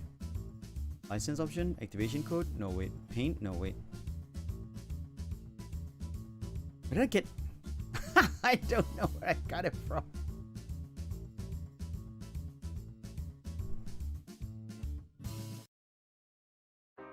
Is it? I go to my page? No. How different is Clip Studio compared to Photoshop? Pretty different. Clip Studio is definitely more catered to drawing than Photoshop, because Photoshop is more catered to photo manipulation over drawing. So I definitely like Clip Studio better. It has a better resolution view as well. Like how in Photoshop, if you were to draw to view in like 33%, it'll look jagged. Clip Studio don't have that. So you can have like a pretty nice looking view no matter what zoom percentage you're in. And they have better brushes because of it. Even the default brush is already much better than a lot of Photoshop default brushes.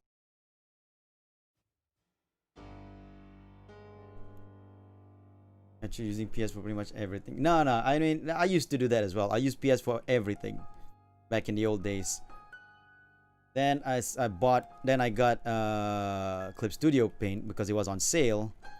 I never went back to PS.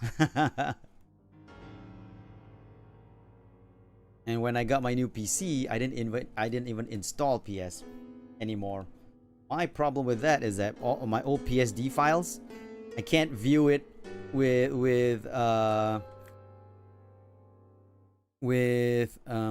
do you call that? With thumbnails on Windows now. If I view it, it'll show like the, what do you call that?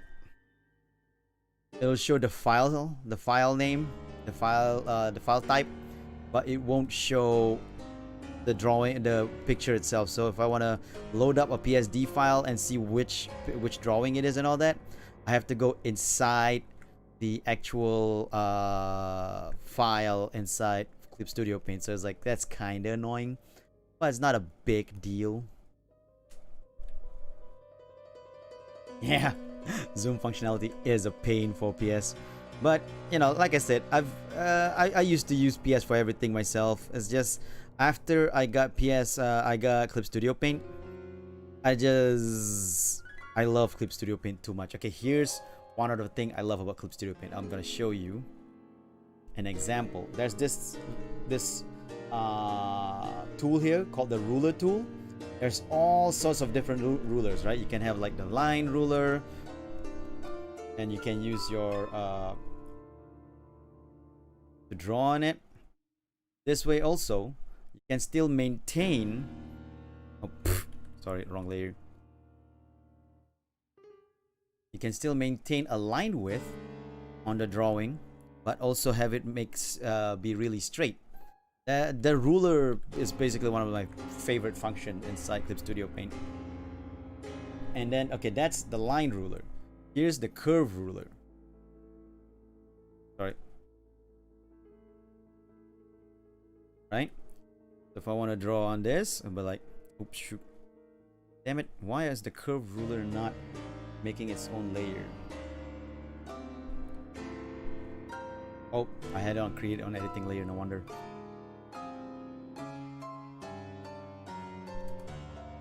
So you can have like this really cool looking like curve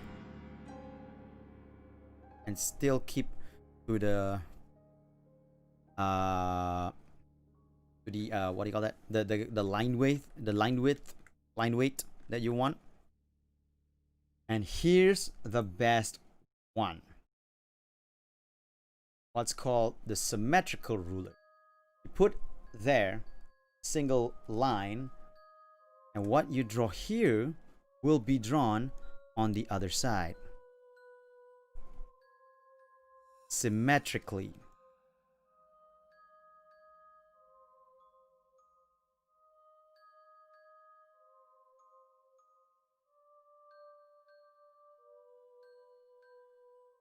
It'll make drawing face front, especially for something like a live 2D model or something, much easier. Of course, I don't use it for wrong layer again. Of course, I don't use it for literally every drawing. I only use it if I need a certain like face front look that's like symmetrical, right? But you might want to don't want to use it all the time, because you might want to do like different styles of hair here and there. And I don't use it for nose bridges, because I don't want to show nose bridges on both sides. So yeah, symmetrical ruler is definitely one of the best thing inside inside Clip Studio Paint. And that's not all. There's a lot of good function, really good functions in Clip Studio Paint that I really recommend. So I do recommend getting Clip Studio Paint over Photoshop. Wrong color. There you go.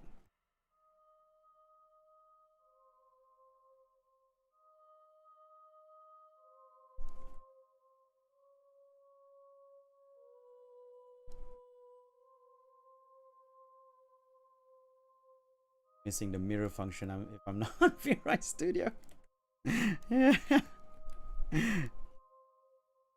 Then I recommend Clip Studio Paint. The symmetrical ruler rules all.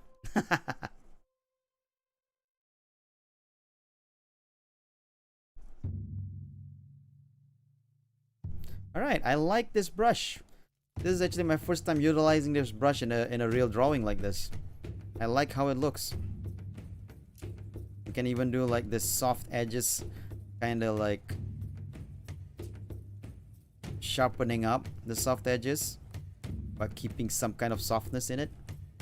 Nice, nice, nice, nice, nice, nice. Viren was the one who actually showed me this brush, and I was like, that looks impressive. What the heck is that? And then she showed me the brush, and I'm like, oh, nice. So if you want a brush, you have to sort of like have this Yawara, I forgot what his kanji is, Brashi typed in. Then you can get it from the Clip Studio Paint page. I forgot where it is, but in any case, it's in one of those like tools page that you can download from. So yeah, this brush I think is free. I can't remember.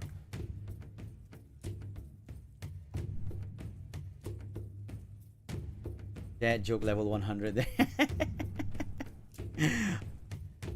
Yeah, I'm a dad joke machine. Some people just can't handle how much of a dad joke machine I can be sometimes. Yui Kai.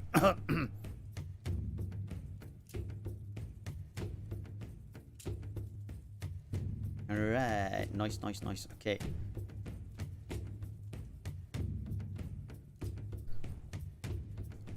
One thing though, because they don't have like size pressure, they only have pressure for this brush.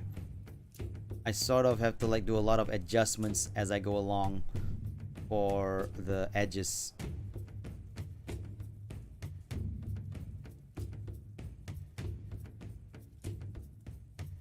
With this brush, I mean. I think it actually works better that way if they don't have size pressure.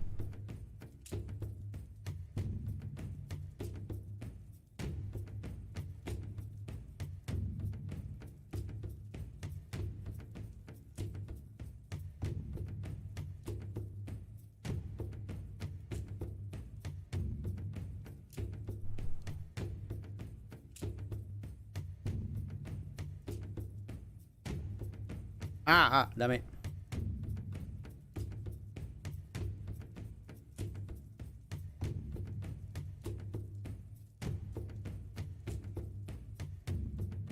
So yeah. It's faster for me to do soft coloring with this brush. That's good. Though it's not exactly soft though. I might have to like work on the softness with the watercolor with the watercolor brush later. But overall it's much faster than the usual for me to use this brush to do soft edges, soft shading.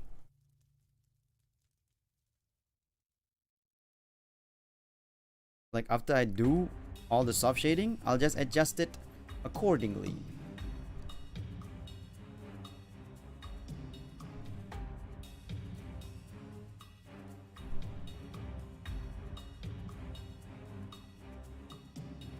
Time for one of those long. Sorry, I'm reading some DMs right now.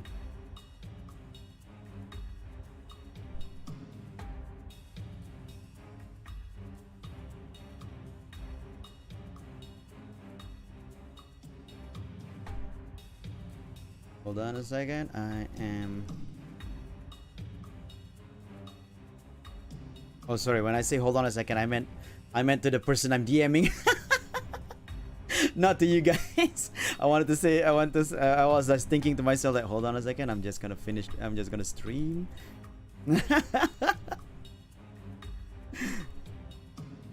I'm getting the person I'm talking to mixed up.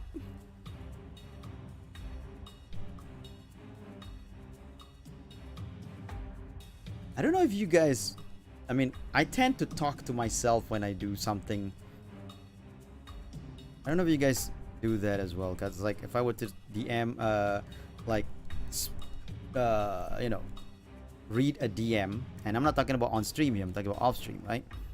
I would like read a DM and I go like okay, I see what you mean, so then I start typing it, but when I start typing it I become silent.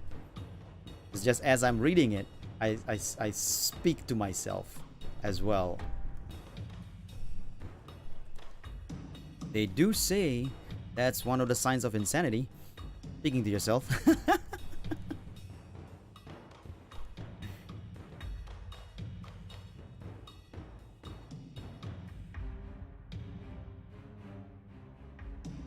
But then I can't go insane. I am a superhero in the virtual world.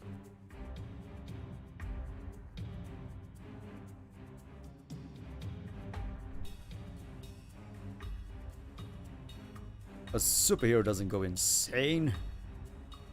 And then you see all the Superman comics and Batman comics that shows when Batman is turned insane and got really dangerous and all that. Like Injustice. I'm self-conscious about talking to myself because I was caught being in my head for a long time as a kid. But now that I'm streaming too, it's like having to relive a childhood habit. That's pretty cool actually. That's the thing, right? Oh, what the hell? Oh, I was... I still have my symmetrical ruler on. I did not realize that.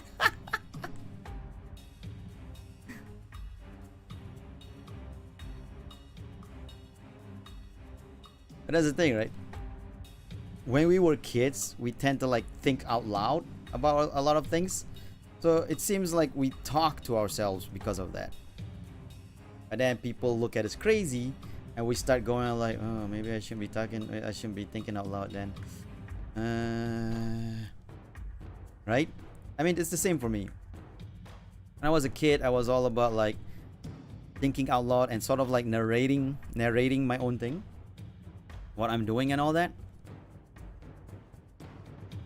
It's kind of weird, of course, not denying that. But at the same time, you know, growing up with cartoons or comics, you sort of learn to narrate your life.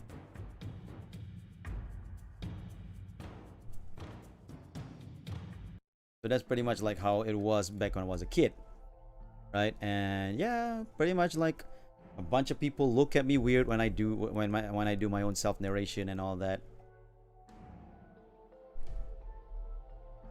And I guess it's weird, but at the same time, I never really grew out of it. I got self-conscious one time over it, but then I started thinking like, you know what? I don't care. This is how I grew up. I'm just gonna maintain it, and it goes into streaming pretty smoothly because streaming is more about talking, right? With chat, so it's not really talking to yourself, but at the same time, nobody's really replying to you verbally. People are replying to you on text, which is also cool, but it's not a verbal reply, so there is a sort of like a sort of talking to yourself feel there, but not exactly the same either. Of course, if I have like my family were to watch me stream and they see me talking to myself, it's like, well, that's how it is. But I'm not really talking to myself. I'm talking to the chat. Or at least as much as the chat talks with me anyway.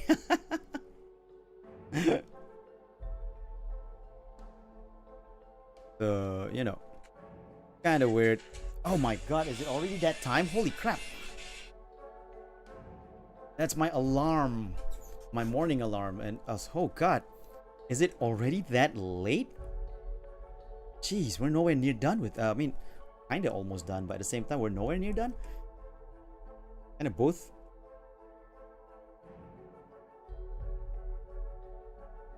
We might not finish this stream. What the heck? Because I do need to go off in about half an hour, because I am sort of joining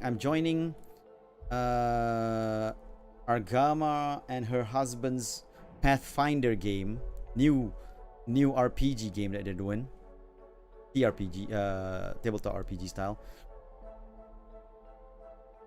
And then we're doing character creations in half an hour. Man, that means I've been streaming for 2 hours already. Dang it! thin line art is really slowing me down. Oh, dang. I am slowed down significantly drawing with thin line arts instead. Yeah, this early, I guess.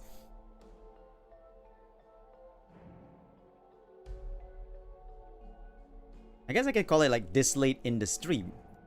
That works, right? Because it's like 2 hours already in the stream.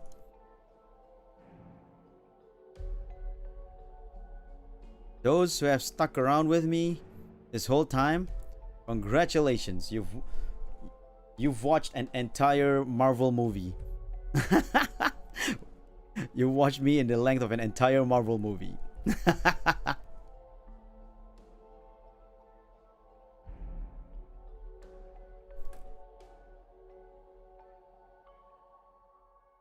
That in itself is actually pretty amazing.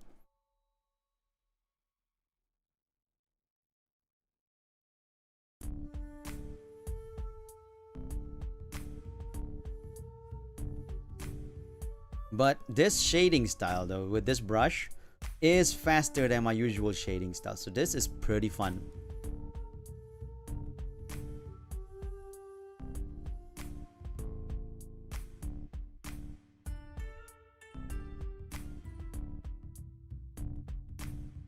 I like this brush. I really do.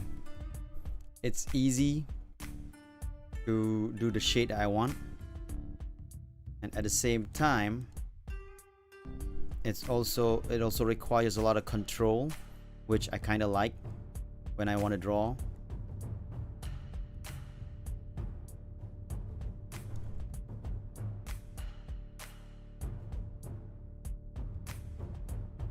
Anyway, Clip Studio Paint, I recommend it.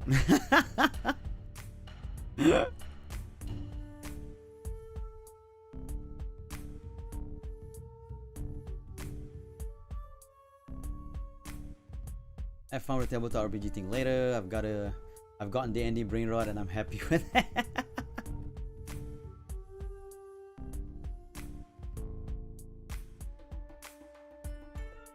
I was actually debating for a while whether I should join or not, because they're planning to do it like 7 a.m. my time, which is fine. I'm always awake. I'm always like awakened from my rests on my sleep, because Justice never sleeps. Around 6:30 anyway. At the same time, I was like, there are days that I fell asleep. I mean, I rested too long. Not asleep. Justice never sleeps.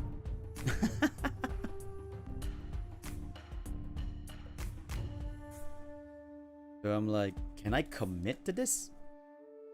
In the end, I'm like, you know what? Let's just do it. Let's just try it out. If you don't try it out, you'll never know. And the next thing you know, you'll regret it.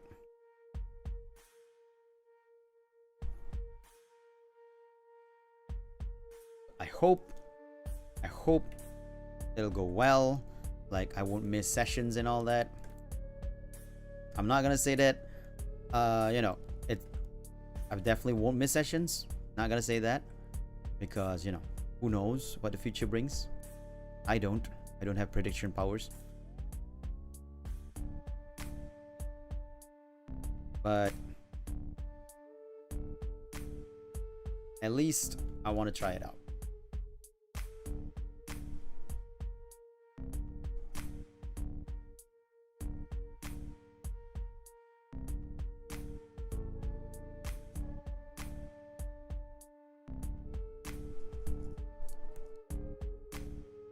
It's like this YouTube playlist knows what music fits with the subject matter I'm drawing. It's kind of amazing. Because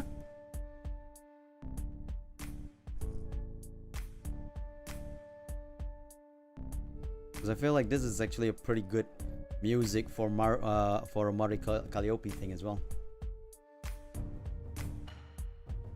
All right. Forgot that MYVT are playing D&D as well.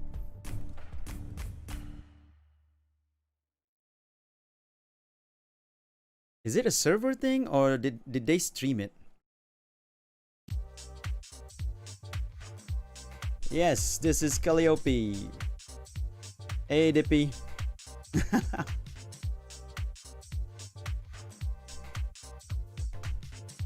Hey, Sue with a great taste. Thank you.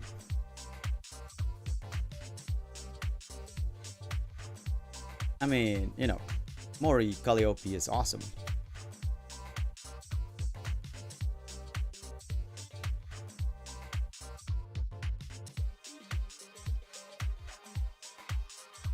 I like her design the most out of all the EN. As streamer, I like Amelia the most, but as design, Mori definitely has the best design out of the EN.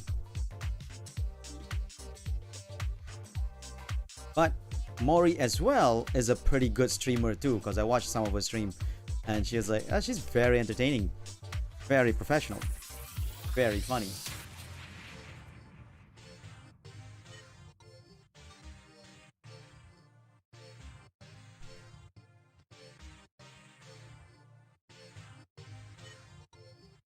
I agree. You have great taste too, Dippy. But then, I already knew that.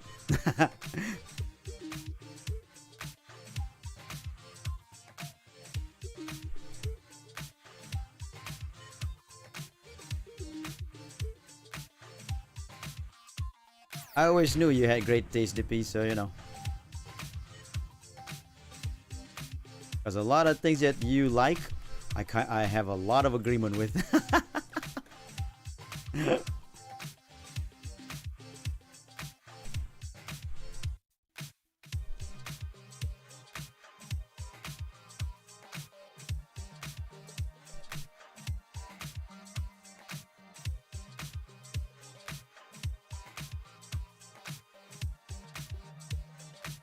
Okay, that looks good enough, I think. For the folds.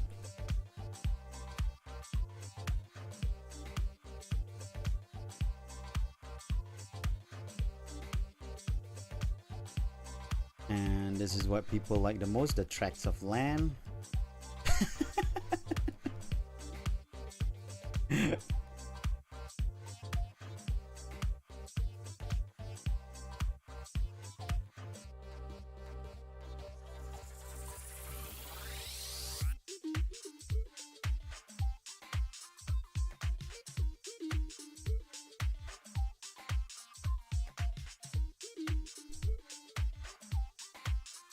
I should open a commission of character design. I like the idea of designing characters for people.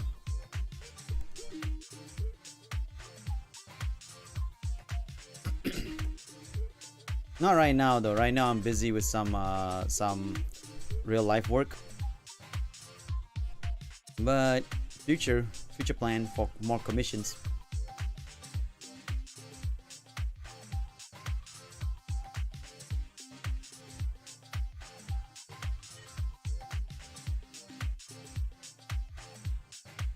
So I say I'm busy and then you see me streaming games and all that. I am busy though, that is for sure. But I do need to take a break. So that's when I stream.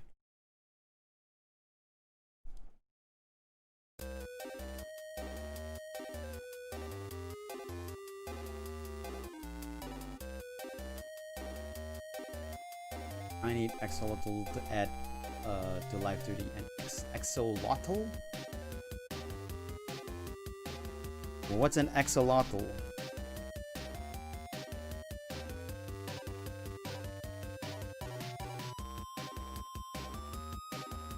It's a cute creature. Oh, okay. Oh, so you want like a live 2D, like a small creature following you around kind of thing. That's a really good idea, by the way. I find like those kind of streamers that have like small live 2D creatures just floating around them is kind of cute.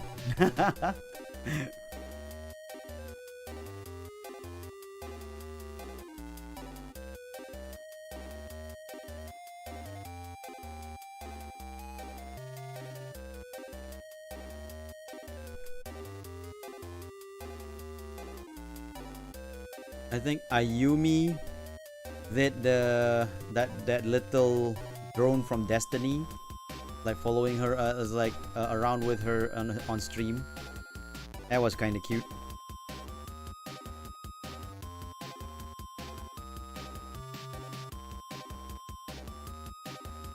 Doesn't fit me though. Like having a thing floating with me. That's kind of weird. I'll send you the okay. Thanks, Dippy. I'll check it out after this.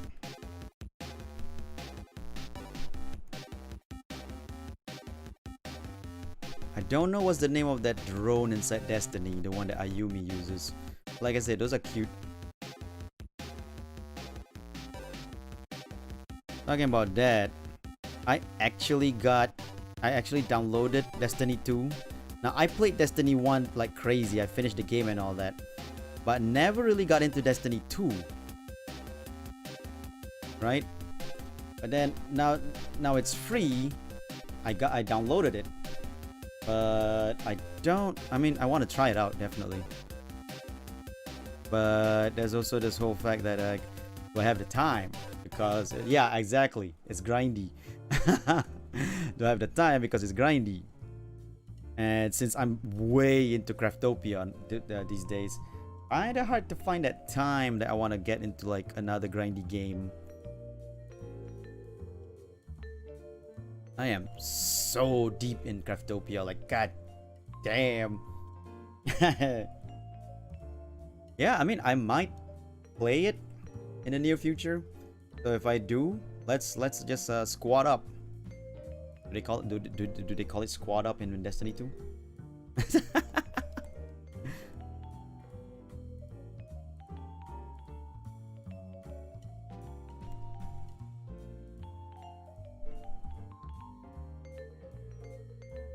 There was one grindy game that I never really got into, even though I tried it out at the beginning. Warframe. I tried out the PS4 version, played for a bit, I guess not really enjoyed it per se. I like the idea behind it, but you know, didn't really get into the grindiness. But then at the time I was also beset with a day job, like going to the office day job, not staying home day job like I have right now. So it was kind of hard to find the time to play a grindy game like Warframe.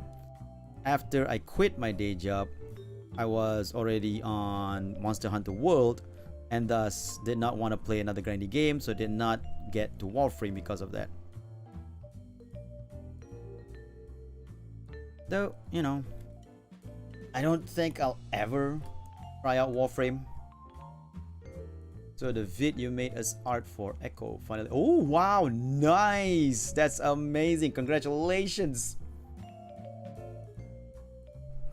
I really enjoyed drawing that though. That was like, I don't know if you noticed, it was actually slightly different than my usual style. I made a more dangly looking limbs for Emiko. And because I wanted to try something out, something different for that one, because Echo is one of my favorite Vocaloid songs. So I was like, okay, I want to try something a little bit different here. Something that looks like it fits Vocaloid, and at the same time is my style, but also not. Right? So that's why I was like trying out something different, and hey, nice, you noticed it. And what came out was something that I really enjoyed. I was like, oh, this is actually pretty cool. I liked how it looks. I haven't drawn in that style ever since then though. So it's sort of like a special style for that particular video right now.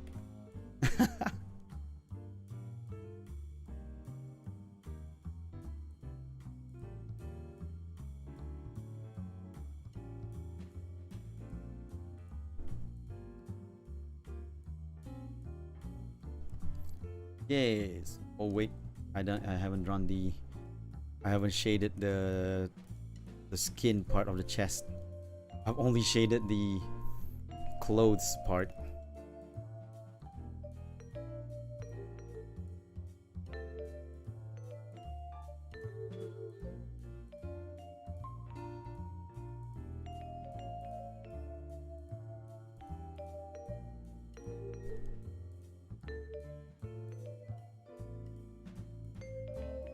Okay.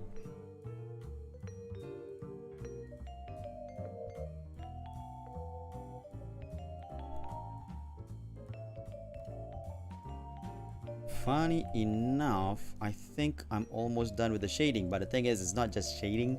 I also do highlights, so yeah, we have 15 minutes left before I gotta go. So very high possibility, very high possibility this won't be done today, though I wish I would. I wish I could finish it today, so that I can post, I can just, you know, get it out of the way, because there's a lot of drawings that I started on stream, couldn't finish it, and just then not continue it. It's like, I don't want to do that for this one though. So I would like to finish it, but I do need to go in about 15 minutes.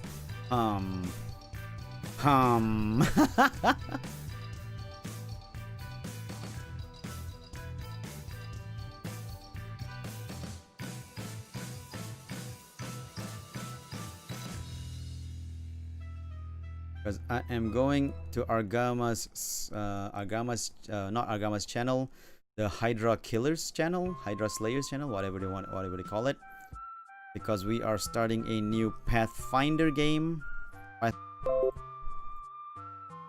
OBS reconnected. I'm sorry about that. There was a little bit of disconnection thanks to OBS connection just now, which is pretty okay considering that it's like we've been streaming for 2 hours with no connection problem. But then yesterday's Craftopia was 5.5 hours, and we did not have a connection problem. So I don't know. Connection problems with OBS.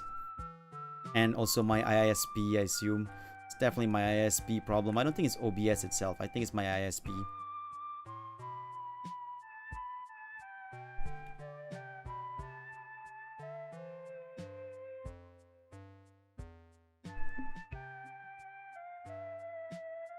Okay.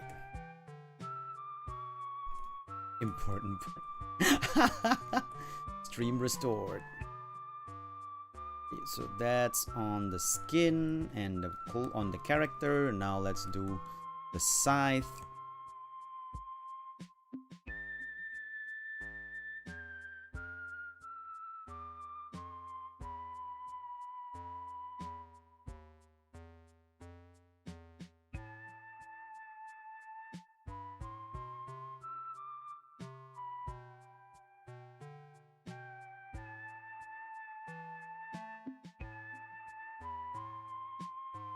I wonder if I should do another layer of shading though, because it's like this can be the primary shade, and then I can do another layer of shading that's not primary, that's more on the shadow casted.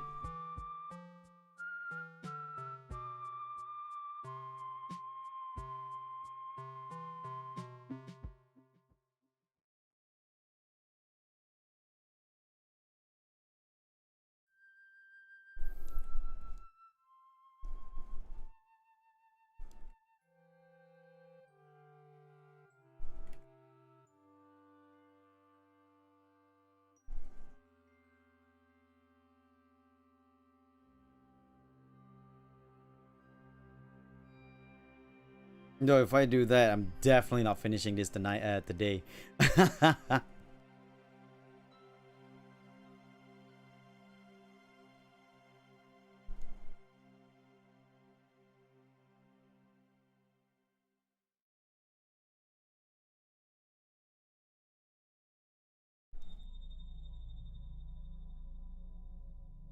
I don't want, I mean, I guess having it as a simple coloring is not a bad idea as well. Like, I don't have to do the secondary shade, just a simple single shade and lighting. It's not a bad idea. Maybe I'll do that.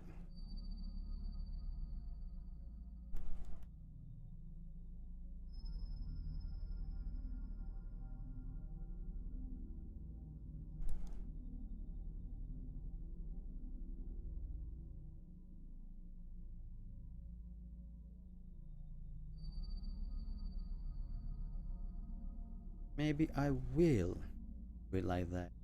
Just a simple shade.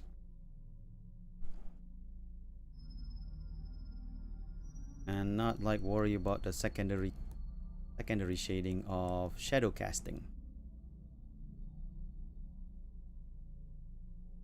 Or I can still worry about that, but you know, not care about it. Yes.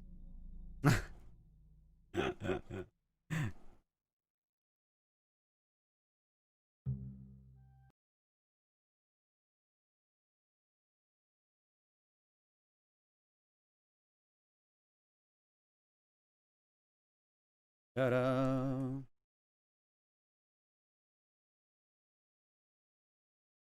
Now a little bit on the eyes, so it doesn't look like too maniacal.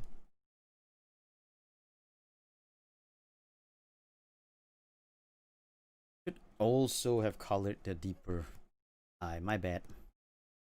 Iris, I mean. There you go. Hey, so shading's done. Now let's get a little bit of lighting made. That one, I want to use this brush, one of these new brushes.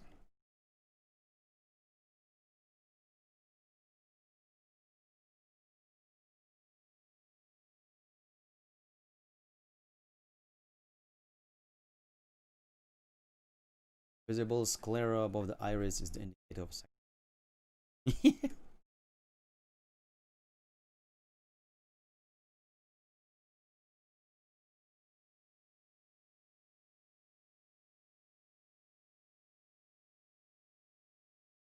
Does she have like lipstick or something like pinkish stuff? Nope.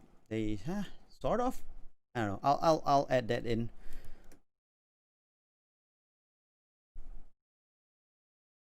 Give her lips. Like literally to give her lips.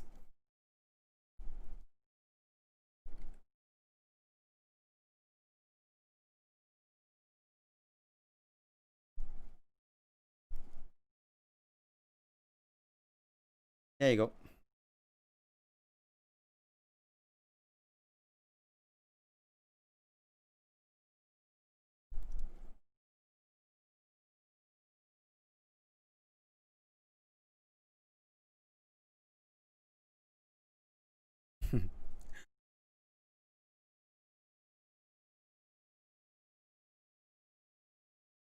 Because without it, it doesn't look like she has lips. So, you know, kind of looks weird.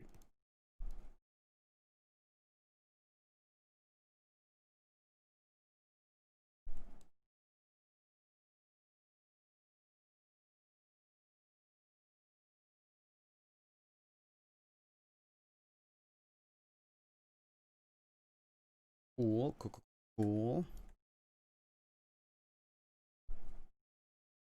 Wait, what happened to the music again? Dang it. Yes, continue. Stop pausing it, YouTube.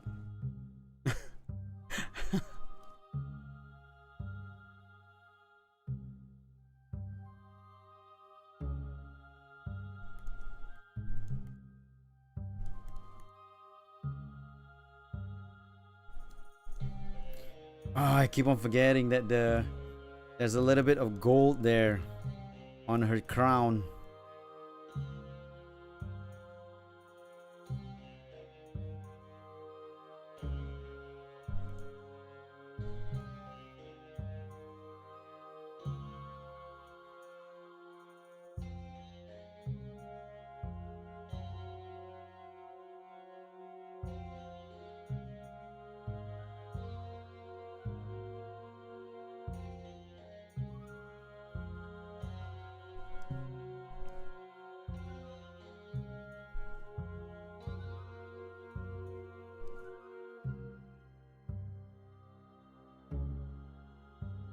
Okay.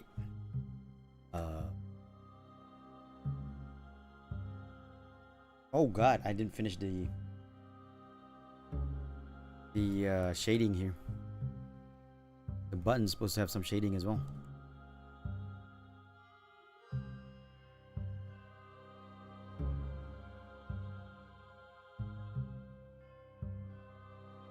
There you go.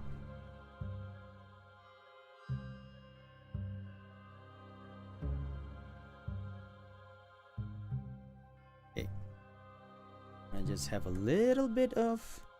Ugh, doesn't work. There you go. It shouldn't be as bright on the clothing because it's not really one of those reflective clothes. Should have just a little bit of highlight without having too much shown.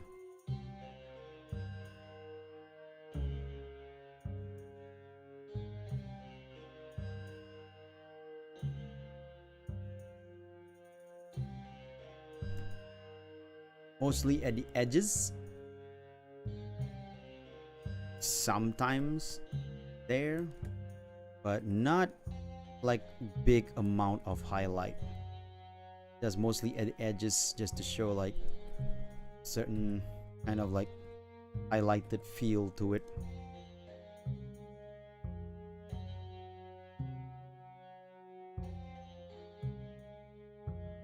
Like I said, it's not really a reflective material for the clothing that Mori's wearing.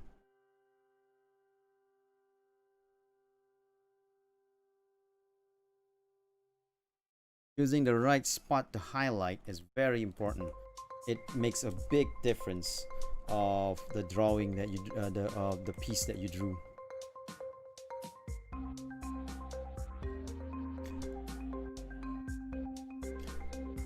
Forgot. There you go. And we'll little something something.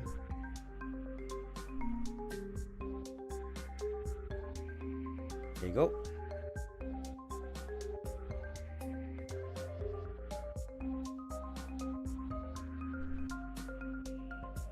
Now this area, however, this is a very reflective surface kind of deal because it's more maybe plastic kind of feel to it. So you want to put highlight here where you can see it really, you know, shapes it up.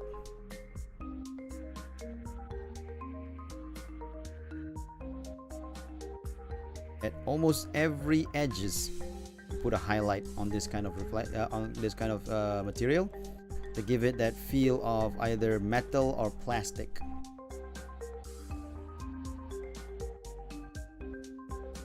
Or gold, you know, it works for gold as well.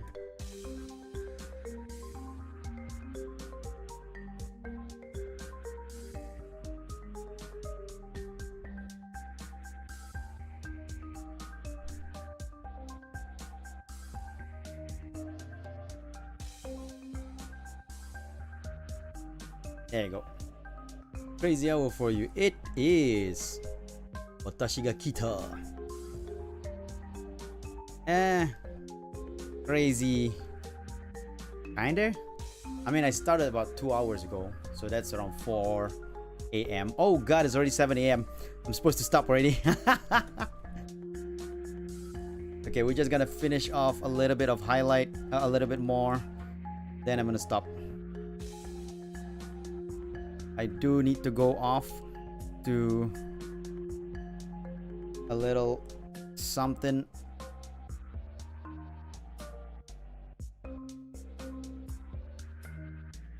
Just gonna add a little bit of something here, something there.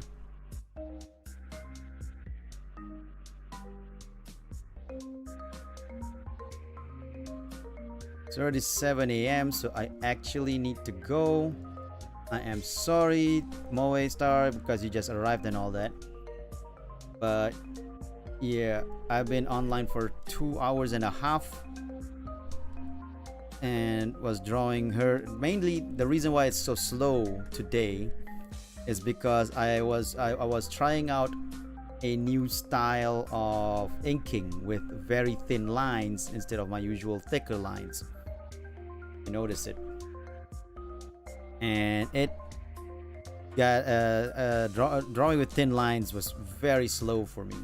I've never had to do that before, so it's very much slower than I anticipated, and thus why I have not been able to finish this particular drawing today.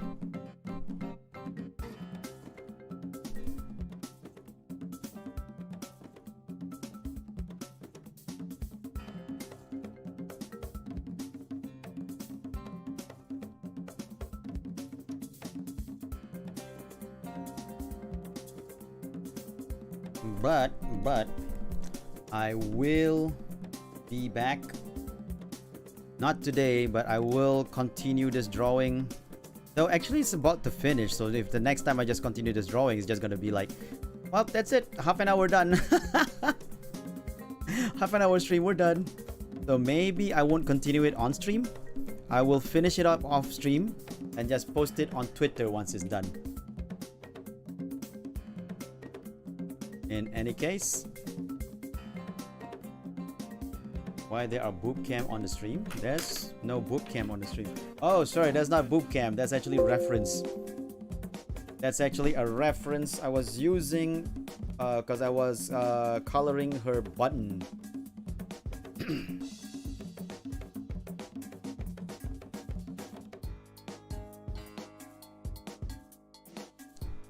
I need to save this file.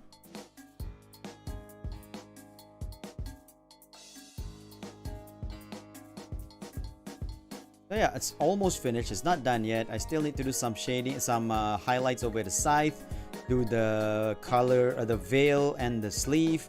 But that's not gonna be a long one. It's probably gonna be 15 to 20 minutes. So around that time, it's kind of pointless for me to stream it. So I'm probably gonna finish it off stream.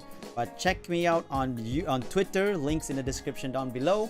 I will post it there once it's done. I want to thank everyone for sticking around with me. I hope you guys had fun. Till next time, everybody. Enjoy the future, citizens.